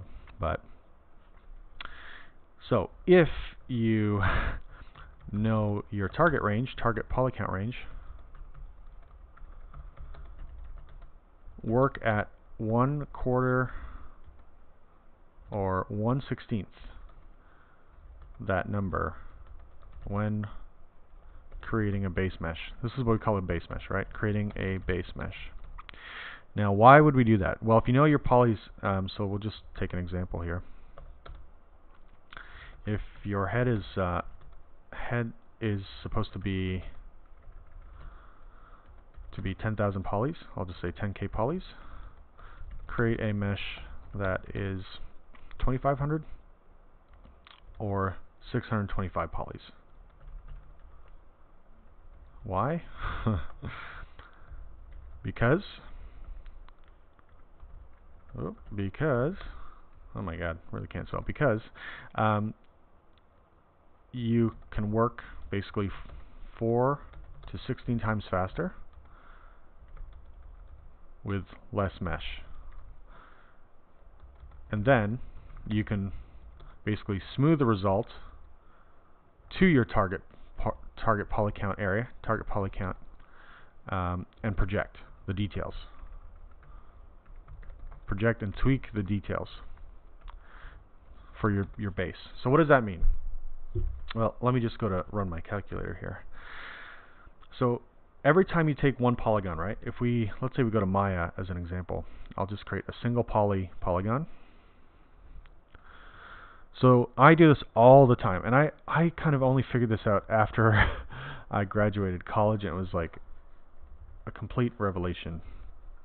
So if you take this polygon, let's go to display, heads up display poly count. By the way, you can adjust this poly count setting. Mesh display, heads up display poly count. Alright, so you can say, you know, smooth or cage or whatever. So I'll say close. So every time if you hit 3 on your keyboard, so take a look at the number of faces. One face, which has 4 edges, 4 verts, that becomes, when you smooth it, and this is doing a smooth of 2 iterations. So I'm hitting 3 on my keyboard, and if you go to, I believe it is smooth mesh, it's showing you that here. So when you divide a mesh once, right, so I'm switching the smooth preview off and on. 1 polygon becomes 4. If you divide again, 4 polygons becomes 16. If you were to divide again, right, it's a factor of 4 every time. So you're multiplying by 4 times. So if I know my target poly count is 10,000 polys, you divide by 4, which gets you to 2,500. And so you have less polygon edges to deal with. It's faster to create good, clean edge flow. And then you simply divide it once. If you know your target is 10,000, divide it once, delete the lower if you want. You can always keep the lowest, let's say your working resolution of 2,500. And then you just project to get the shape right. So you maintain your base volumes, you maintain, so you get good edge flow, you work 4 times faster. So that's why I suggest, work in 4s. So, and sometimes I'll go as low as, I think in this case 10,000 is kind of low, so I can probably only get down to about 2,500 polys for a full head, factoring in the ears, the back side of the head, and the face. You can try to get down to 625. Oops. Alright, so if you're working at 10,000, divide by 4. And if you divide by 4 again, that gets you to 625.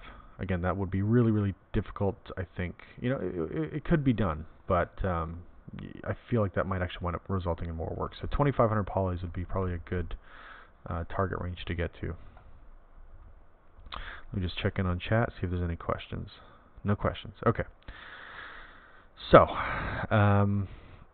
it's funny because a lot of concept people and people who do high-level work, they do not do retopology. They don't work on the mesh at all. They're really all about the details, from the big shapes down to the small details.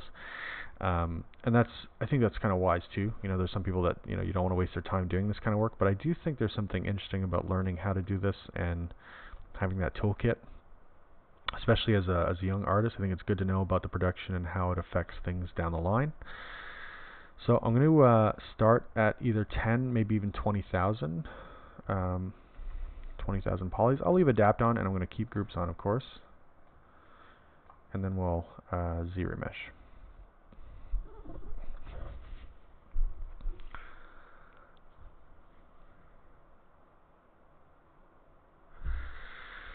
This is when it gets a little slow, so I'm going to maybe put on some royalty-free music. Since we don't get tagged for anything. What do we got?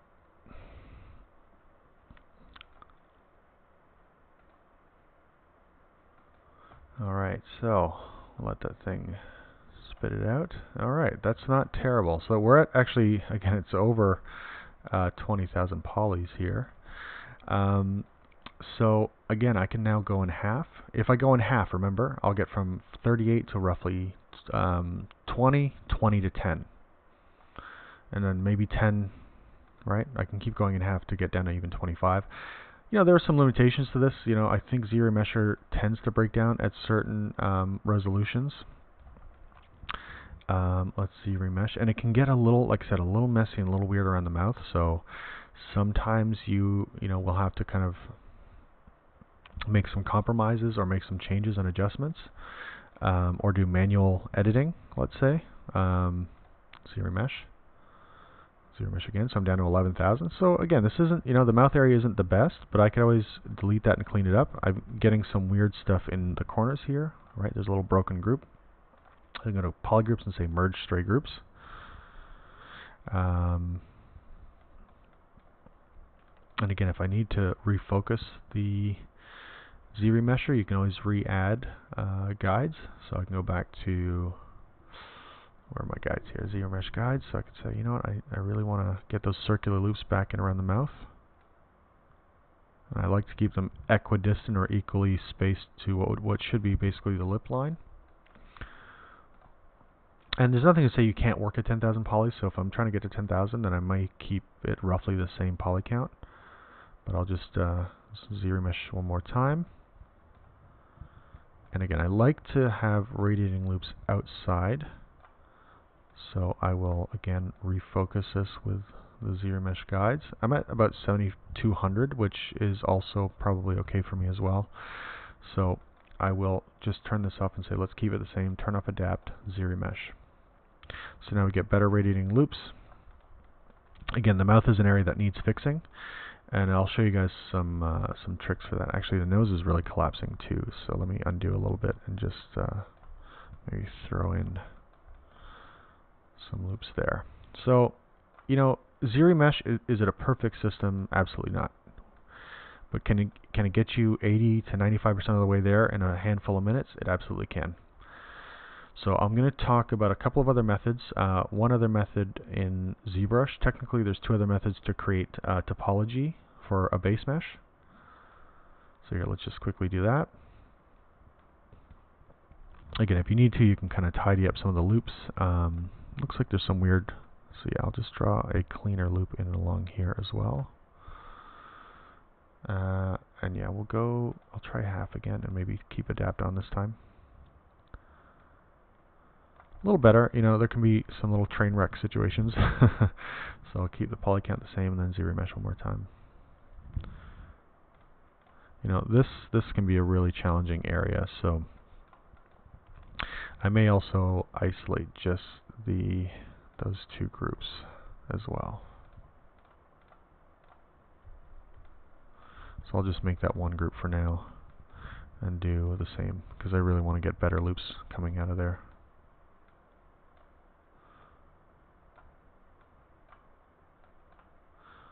Okay. Again, I'll try to get a loop around here.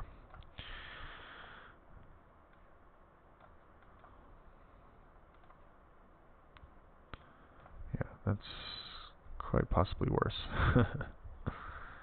Yeah, it can be a bit of a struggle, like I said, sometimes with Zremesher, but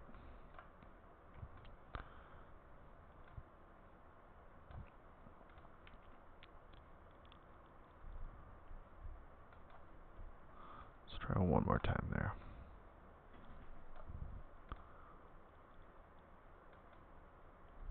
Yeah, I think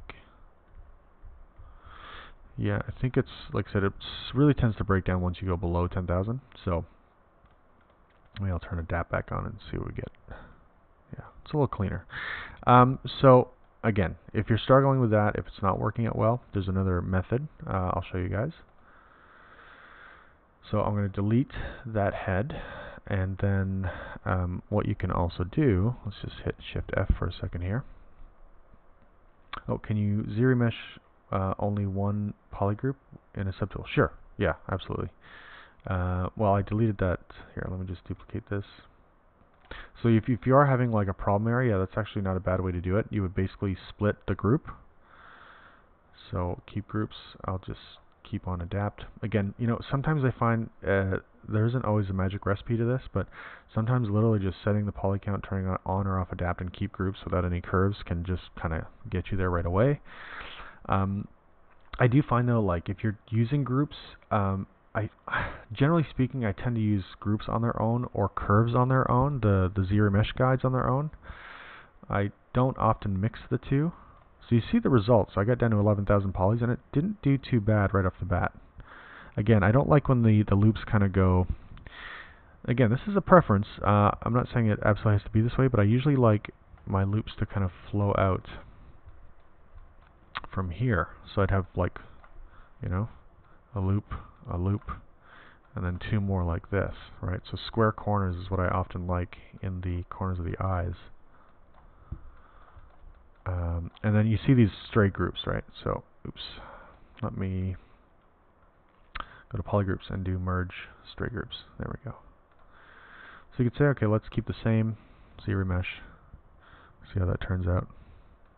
Yeah, it's just a little better, right? We get some nicer loops that conform a little better. And if you just wanted to focus on, you know, just these areas, then you'd have to split those. So I'd say split hidden, and then you could try, you know, later on you could either in Zbrush or in Maya, or whatever your software is outside of Maya, just manually attach them. So we go Zremesh, right? So you can focus on just those problematic areas. So maybe I'll throw some other guides in here just to help the software a bit. Again, not great, but better. Now, if you do get this up, like I said, for my students who are watching, you know, I want you to try to avoid these like diamond patterns in the corner. It can be frustrating to deal with. Sometimes you do get a happy accident where if you have an older character and you want a crow's foot, like these three lines, right? This could be a crease here for a crow's foot or, you know, wrinkle. This in the corner doesn't work so well, so you'd have to go to Polygroups and then just do the merge and probably just do another quick Zremesh. Right, so you can get some cleaner topology that way. The hard part would be getting the loops to match up and weld back into the other parts, right? So let's just hide that. So you'd have to do some welding and reattaching and stuff, but yes, you can split. So even if you decide, right, like let's say you wanted to create an eye mask for a superhero, you can clone the mesh and just hide the other groups, and you know, so it's really cool for that kind of stuff too, making costume elements. Okay, so another question. What's the difference on how one would do with their loops? Like, what does it do to have square corners or not? Well, if you have, here's the thing,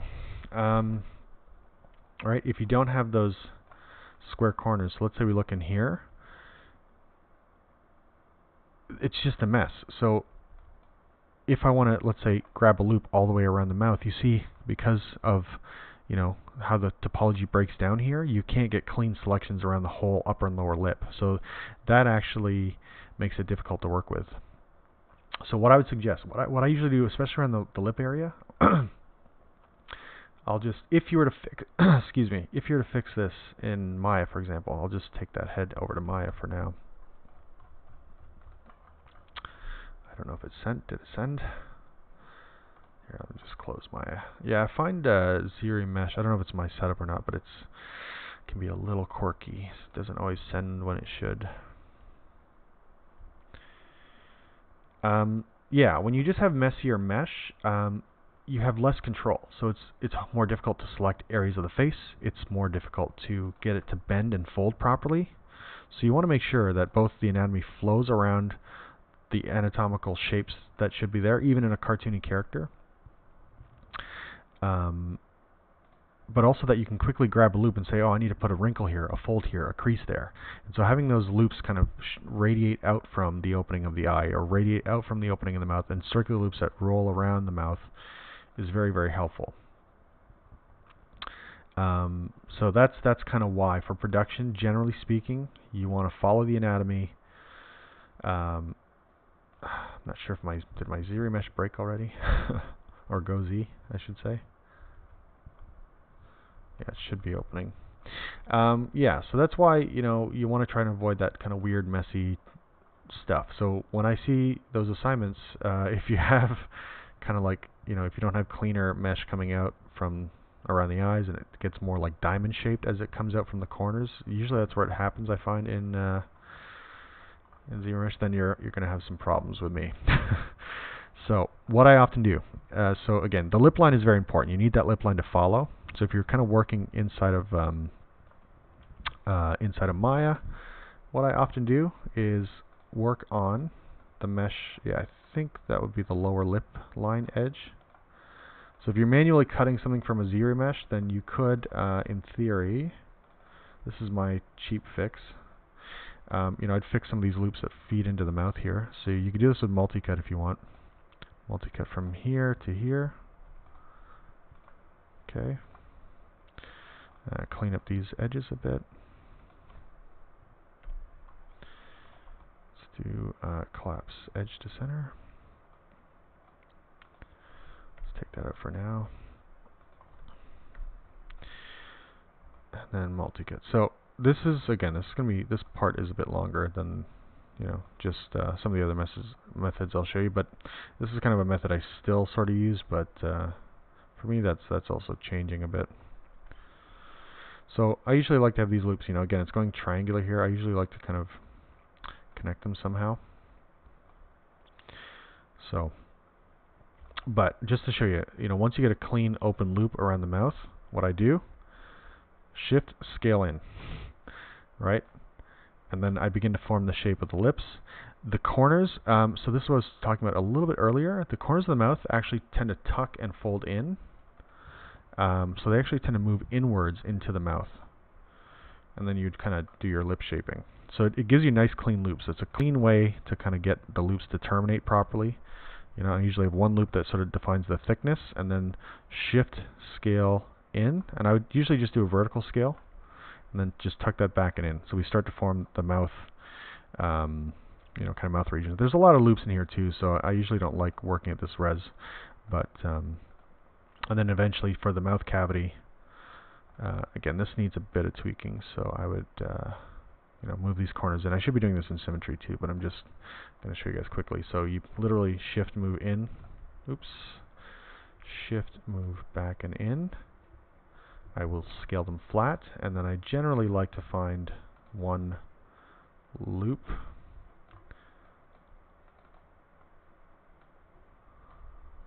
Actually, before scaling flat, let me just scale them up a little bit. Or try to grab just like an upper lip loop. So, just as a quick idea, if you're doing this from extruded mesh, basically, this is sort of how it would go. Let me just kind of pull that down. And then I'm going to maybe relax. Let me just convert this to vertice selection, and then do a average verts. Let's see what happens there. Yeah, okay. So a few of these verts I'll move up and rearrange. So, you know, that's how you would kind of quickly. Again, I would do this in Maya, even if you're doing your remesh in Zbrush first. Then I would build a mouth cavity. Usually, I would simplify these edges down as well, so you can basically start merging. Simple method for merging is to take two edges, collapse to center, and then if you want to take out the triangles, you can take out the middle edge that doesn't kind of get merged here. Oops.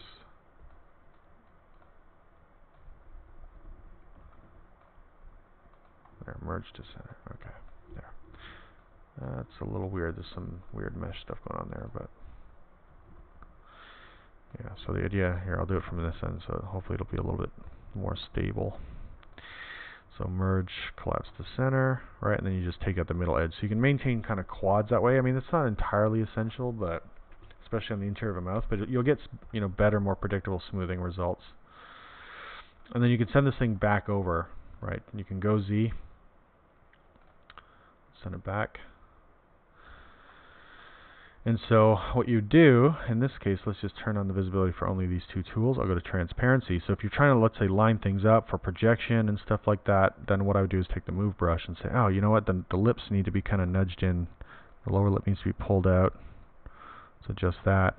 I need to, you know, maybe adjust the lip line to fit better. Where the lips meet, that needs, you know, tweaking. And then if you solo, let's just fill this object with RGB. Alright, so now you can just quickly do a projectile. So you only want to, when you do projectile, by the way, you have to make sure the two tools that you're projecting, they're the only two technically visible, even in solo. Solo is not a real solo visibility mode, it's a temporary mode. So projectile looks at what's visible. So you want to select the head that's got the new low res, and make sure the other visible tool is the Dynamesh, let's say. And so now what you can do is go project all, and you'll see it takes on the shape fairly accurately. Again, you may need to tweak the lips because you're going from a mesh that has,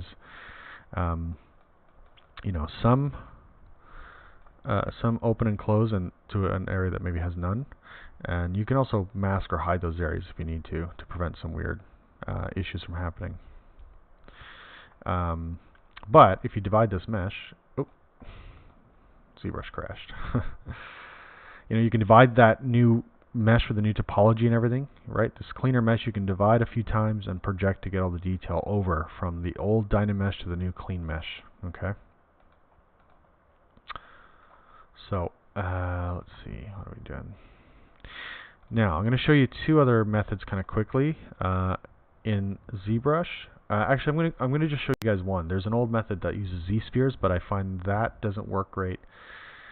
Zbrush has its own tool called the Topology brush, which works well, but is also occasionally problematic. So, but I do like it. I do find it fast. You know, the more I use Zbrush, the more I often want to just sort of stay within Zbrush and not go to other software. But so for those of you who are more comfortable, so let me again just divide this head up and pretend that this was just a Dynamesh from the beginning.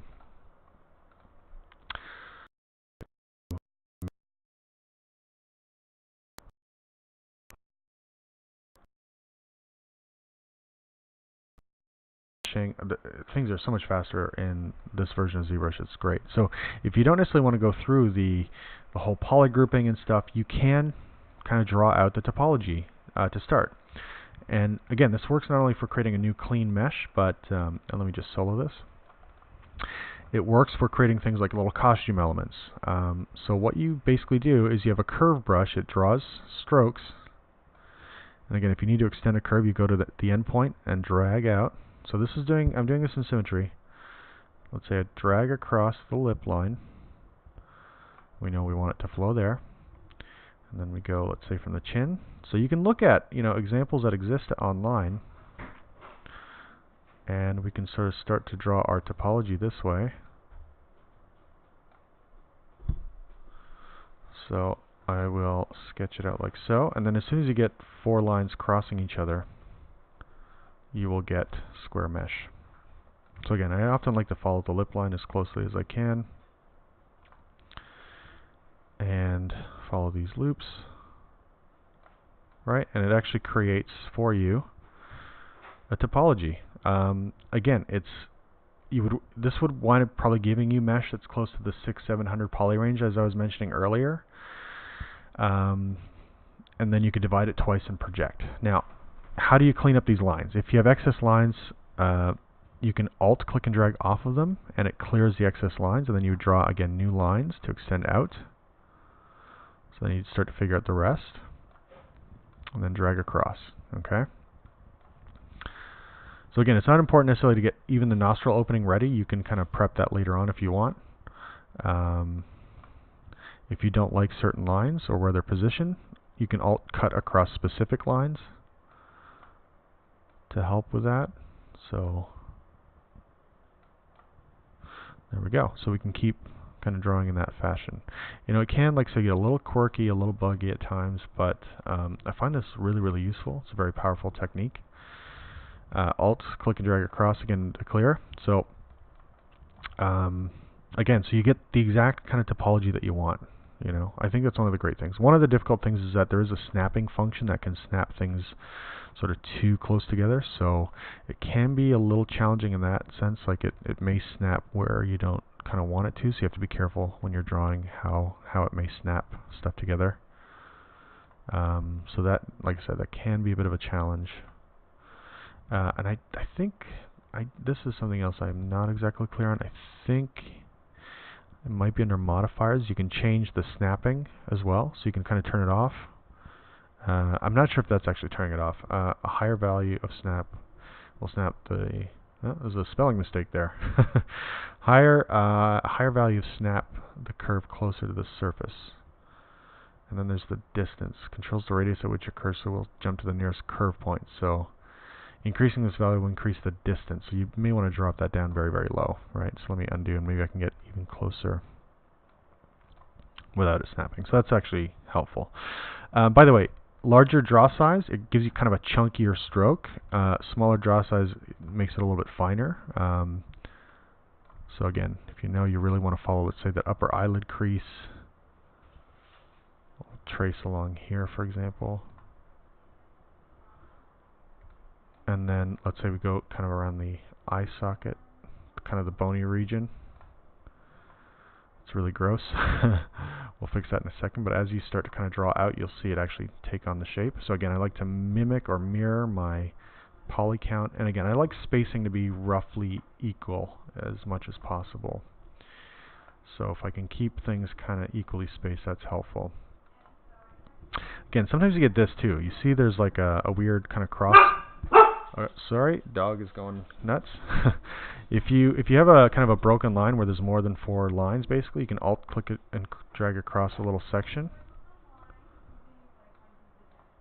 and then you can redraw from point to point. And again, this one has something similar going on, so I'll Alt click and drag across here. Again, you see how touchy you can get.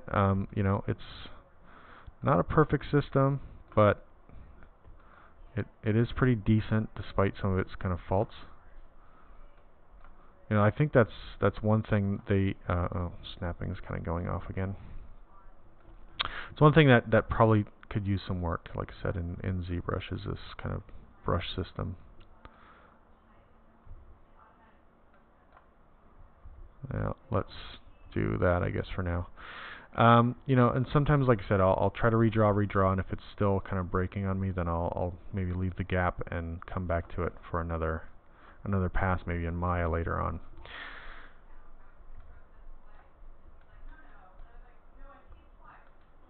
So let me just try. I'll just kind of, just so I get a big chunk of the face, I'm just going to connect up these areas quickly. Again, you have to be very, very careful about how you terminate and start the lines in certain spots. so it can be a little tricky. Okay, and then maybe I'll come across here for like the bridge of the nose, like so. Alright, so let's see.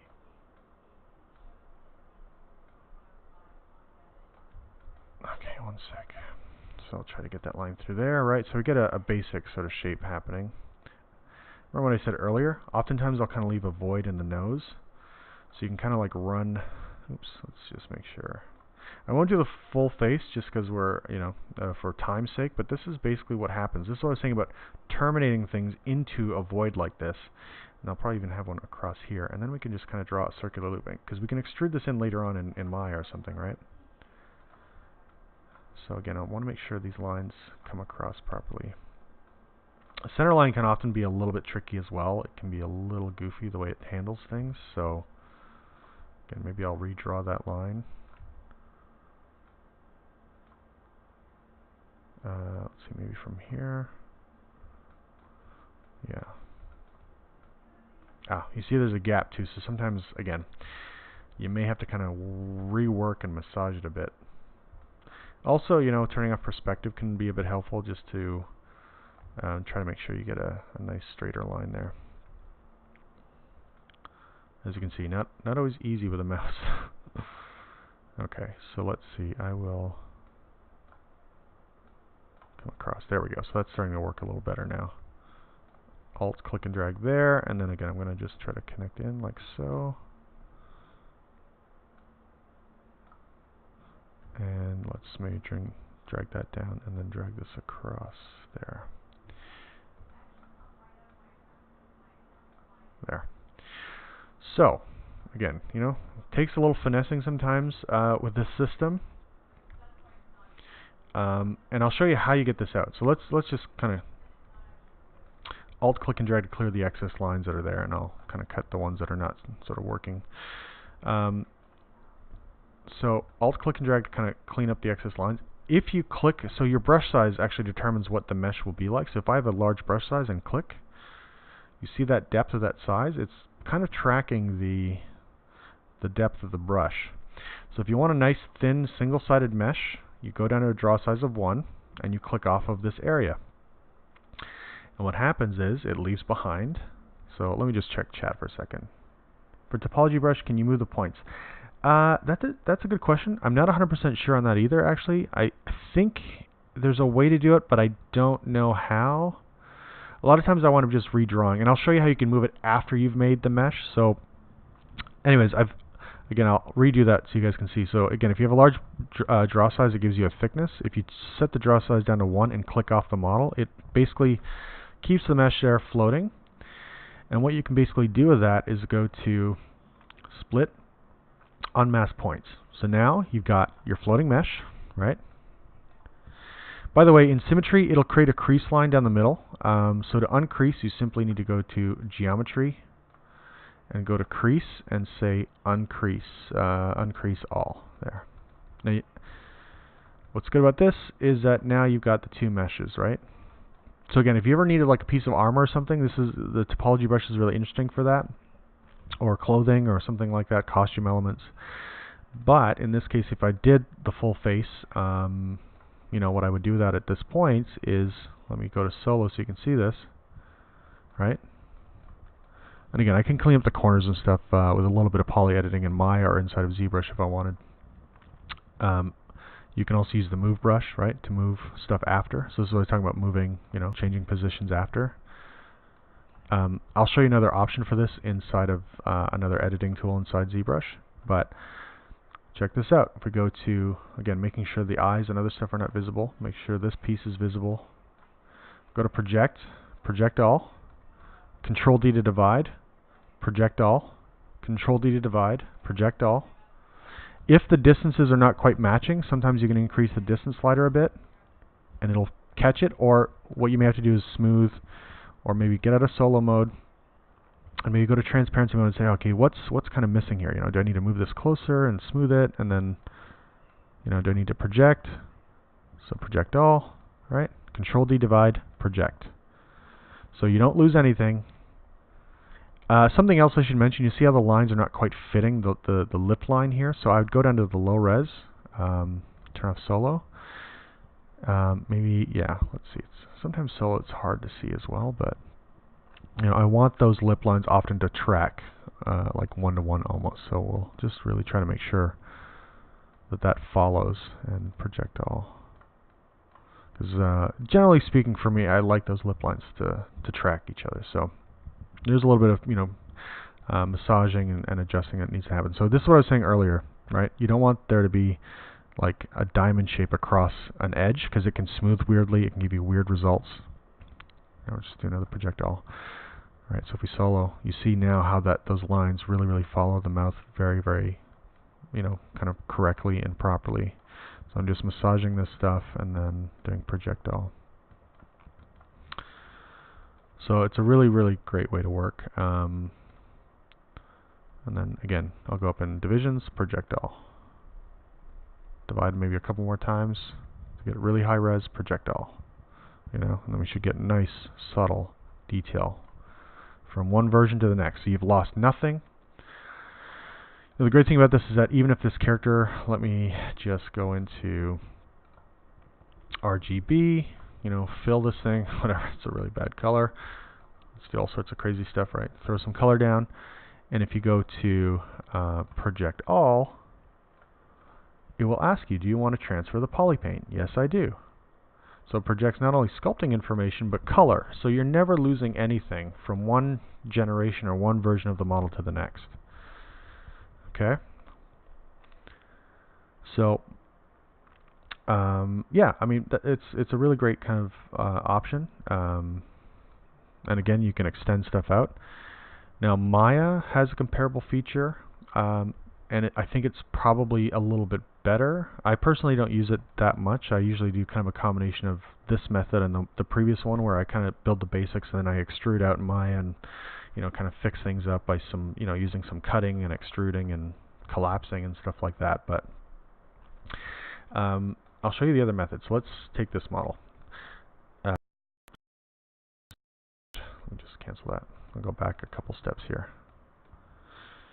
By the way, if you have if you ever have these curves left behind and you want to get rid of them, you can go to Stroke, go to Functions, and say Delete. It'll just delete the curves that are there. What you can do, and now this mesh is kind of heavy. Anything that's I find over 400,000 polys, at least on my current machines. This may vary on yours, but anything over 300,000 polys can be very slow to work with in Maya. So we do have another system in Maya that, in Zbrush, that allows you to take a mesh that's fairly dense and heavy and make it more usable in Maya for, let's say, creating new topology. So I'll just hit Shift F to show you guys this. If you go to Z plugin, there's something called Decimation Master. So I usually recommend working in quads and clean loops that go around the mouth, around the eyes, or even in mechanical objects, right? Clean loops that kind of flow in a lot of areas. Mainly that's just for speed. So when you're doing editing like beveling, cutting, extruding, it just makes things really fast and efficient. But it doesn't mean you can, that you must have triangles, you must have four-sided polygons only in every single model. You can have triangulated mesh. So sometimes in environments, people will decimate their models, and what that basically does is, at least in ZBrush, you have to pre-process your current subtool. So what it's doing is it's analyzing the surface, and anywhere that's kind of flatter, less detailed, it'll have a bunch of polygons taken out. It turns everything into tries practically. And anywhere where there's lots of creases and folds and details, it will preserve them and cluster more triangles in those areas. So now you can say what percentage. So it's done processing, and you can say I want to go to 10% of the poly count. And it sort of tries to tell you how many thousands of polys or how many points it's going to be. So 10% would be about 80,000 points.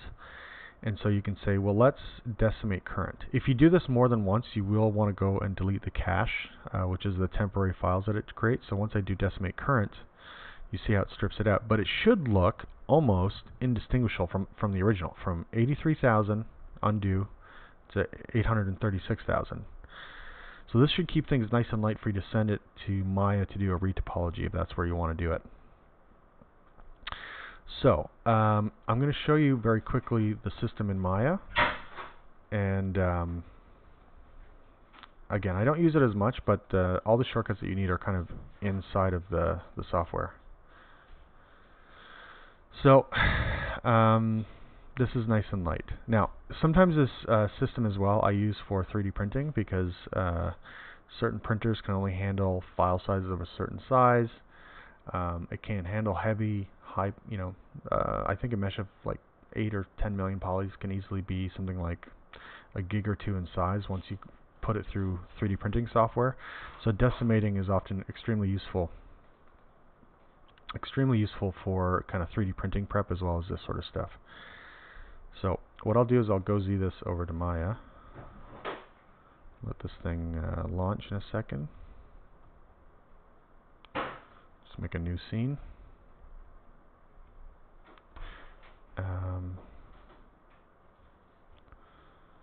Sorry, again, I feel like my Goz is being very odd. Okay, so I'll just probably close and reload.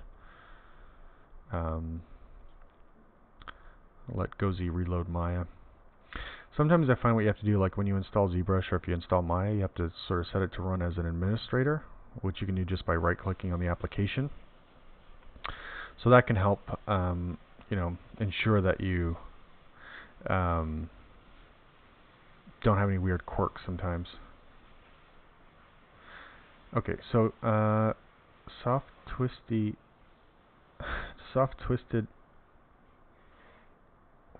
says, how do you preserve Polypaint when I do Zremesh? Also, what does use Polypaint do in Zremesh? Okay, I'll answer that in a second. Where is my Maya? For some reason, yeah, Maya's not launching anymore, so I'm just going to go back to Preferences, Goz. Again, you can see it's a little bit buggy. I think I have to tweak, like I said, my settings for the application. Okay, let's Goz. So Polypaint, what Polypaint is, let me just explain this. So if you have a mesh, I'm going to make Polymesh. So this is editable. If you want to put texture on, usually I do this with a standard brush only. Turn off any Z, add, or subtract, and make sure RGB is on. Now if you switch colors, right, you can paint on the model, but what it's doing is that each vertex is kind of capturing that information, that texture information. If you hit Control D or smooth this or Dynamesh it at a higher resolution, you get much more accurate display of your pixels. So again, let me show you with a low res. So Polypaint is literally like painting on each polygon basically. So if I use a standard brush with drag and load a texture of some kind, you see it looks so pixelated, but if I go higher res, then I can see more of that texture, and I probably need to go much higher res to see it in accurate detail, right? So you can drop in, skin textures, you can drop in all sorts of textures onto a surface. But it's on the model, it's not in UVs. So eventually you'd need a clean mesh, you'd need to, create UVs. So Polypaint just allows you to paint directly on the mesh and basically, so you can transfer texture, right? So if I had this model, this model, I had that texture on it. When I go to project all, projecting is basically like copying. It's basically saying copy modeling detail, copy painting detail. And so you can actually copy detail from one object to another without losing anything. So if this thing were higher res, not the best texture of course, but let's say we do that. And then you do project all. Project all literally is copying. So it's going to take a second. But you see it's literally just doing a one-to-one copy of whatever texture and whatever sculpting information is there. So that's kind of the beauty of that. Okay, so this might be the best tool. Save the best for last, I guess. This is probably the best tool for modeling is to use what's called the quad draw. In order to do that, you have to basically select the mesh you want to draw on top of and then hit the little magnet icon over here. Now this is a live quad draw and you have to activate the quad draw brush. And if you want to learn the shortcuts, you can expand this. These are the shortcuts here. So left mouse button or middle mouse will drop dots. Left mouse button allows you to tweak the dots. Middle mouse button drags along normals. Control Shift left click deletes. Anyways, you can read through that list yourself, but basically the way it works is this. Let's say we drop a bunch of dots here. So I'm kind of putting a dot everywhere where there's kind of a turn in the lip shape. And then I'm going to mimic that. Remember, I like to generally mimic my shapes here in the mouth area. Let me just get closer. Yeah, this is okay for now. So again, I'm trying to follow the lip line. Probably need a few more dots, I guess, here, but I'll deal with that in a second. There. So if you hold Shift, I believe it is, it will allow you to create quads now in those areas. And again, just have to be very careful about where we're putting those in. And if you hold, I think it's Tab, you can extrude out. And if you hold close enough, it'll snap together. Right, you grab a point, you adjust it. So Quad Draw, really, really powerful for a retopology tool. I think, if you've, especially again, this, I'm speaking directly more to my students at this point. I think this might be probably the best. If you're doing Extend 2, you can do Extend Loop. So let me undo a little bit of this stuff over here. So I'm going to undo this. So if you hold Tab, you can now extrude the whole loop so quickly, right? And then I would tweak this so that this kind of comes out like so, and then adjust the edge flow a bit. So again, you can work really, really low and then divide it once, twice, maybe 3 times, depending on what the end result winds up being. But this is a really, really good sort of system, right, for creating topology. I'm going to give it a little shout out actually as well. So there's a couple guys, but they go by the name Flip Normals. They have really, really great tutorials on working with edge flow, and I believe they got a little commercial tutorial. So if you look up Flipped Normals and look up Topology, they have just really awesome videos. And they even raise the question I mentioned earlier, do we need quads only? Are triangles okay? Does it even matter if we have quads?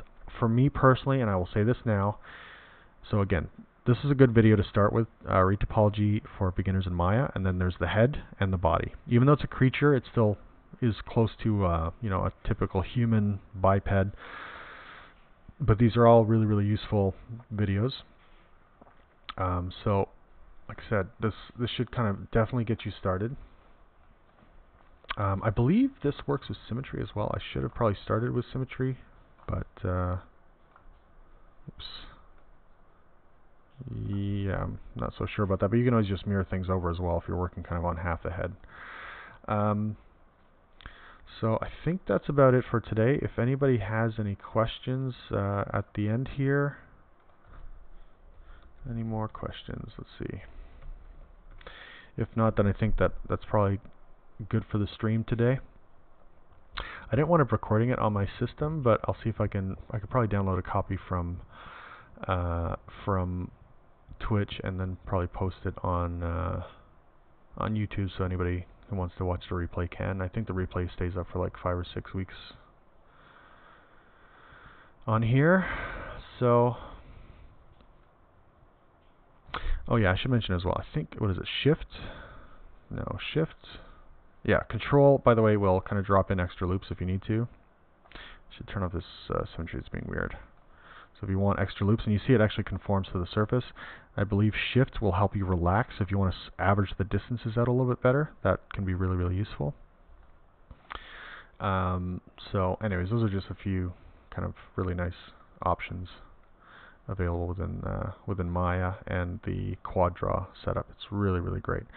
Again, I often find, a lot of people just ignore topology because they don't need to worry about animation, but I do find having good, clean topology helps you, especially if you're dealing with, smoothing results and getting better. Sometimes you just have to Dynamesh a whole thing just to get one little area to sculpt better. But with good topology that follows the kind of shapes that you've made or follows the anatomy, or both, ideally, it generally gives you better results with less mesh. So it's just more efficient sculpting, right? It's more efficient in your overall kind of work, I find. So anyways, that's just my preference. All right, well, sorry, got an itchy nose. If that's it, I'll give you guys maybe another minute or two to just sort of get in any last minute questions. But oh, I will mention one other thing. So like if you're, let's say I'll do this maybe really quickly. I'll kind of pretend I've got the eyebrows done perfectly. So usually, you know, you have your loops that extend out. Let's just do one last thing here. So what I often do for the head, let's do this. So again, that's tab. I should tab. Why isn't the loop working? Oops, wrong. Nope. It's caps lock. Okay, sorry. Tab. There we go. All right, so you can extrude, extrude. You know, instead of doing it all the way back, what I often do with the head is simply do this. Go to so we can turn off the snap option for a bit. You can actually just create a sphere and keep it, again, keep things really, really low poly, because oftentimes you have to reduce the mesh into the back of the head. Let's go to the attribute editor. Let's make sure I'm in object mode for a sec. Channel. You know, maybe like an 8x8. Oops. 8x8 cylinder is probably going to be good enough. Rotate, let's say 90 degrees. You can go a little higher too, but whatever the poly count is that you start from, let's just kind of narrow it in. Bring this back. Oops, did I lose my mesh? I think I might have. But the point is that let's say we get to, I'll do like 12. These numbers don't have to be the same. I'll keep it 8 for the side division because we don't need a ton of mesh in the back of the head. Usually it's either covered by, you know, hair or something else. And then let's turn that off for a sec. So once you get your kind of positioning roughly in place, I'll hit Control 1 here. So literally what you can do is just kind of grab this stuff and delete it. And then you just connect it up and weld it together. You just do like target welding to your other mesh. So, you know, the rest is kind of easy, and then you know, similar to like the live draw, you can go from like here to here. You know, just position it, shift drag, and then you could send it back actually to Zbrush and do a project all to get, you know, kind of a cleaner wrapping of the shapes, right? So you want to eyeball it anyways, just to be somewhat precise, and then let project all kind of take you the rest of the way. Okay, so that's kind of a good simple way to fill in the rest of the gaps, and just extruding down from maybe the jawline. The ear gets kind of complicated, but there's plenty of good images that you can use as a reference for topology, including I believe on my Pinterest board. So I think I've got a couple noses, a couple ears. So you can kind of use that as a rough guide if you're doing a more detailed ear. Cartoony ears obviously are simpler. So I think that about covers everything. I always seem to forget things until the last minute here, but I'm going to close everything up. So if everybody's good with that, I will say good afternoon. Enjoy your snow day. And happy topologizing.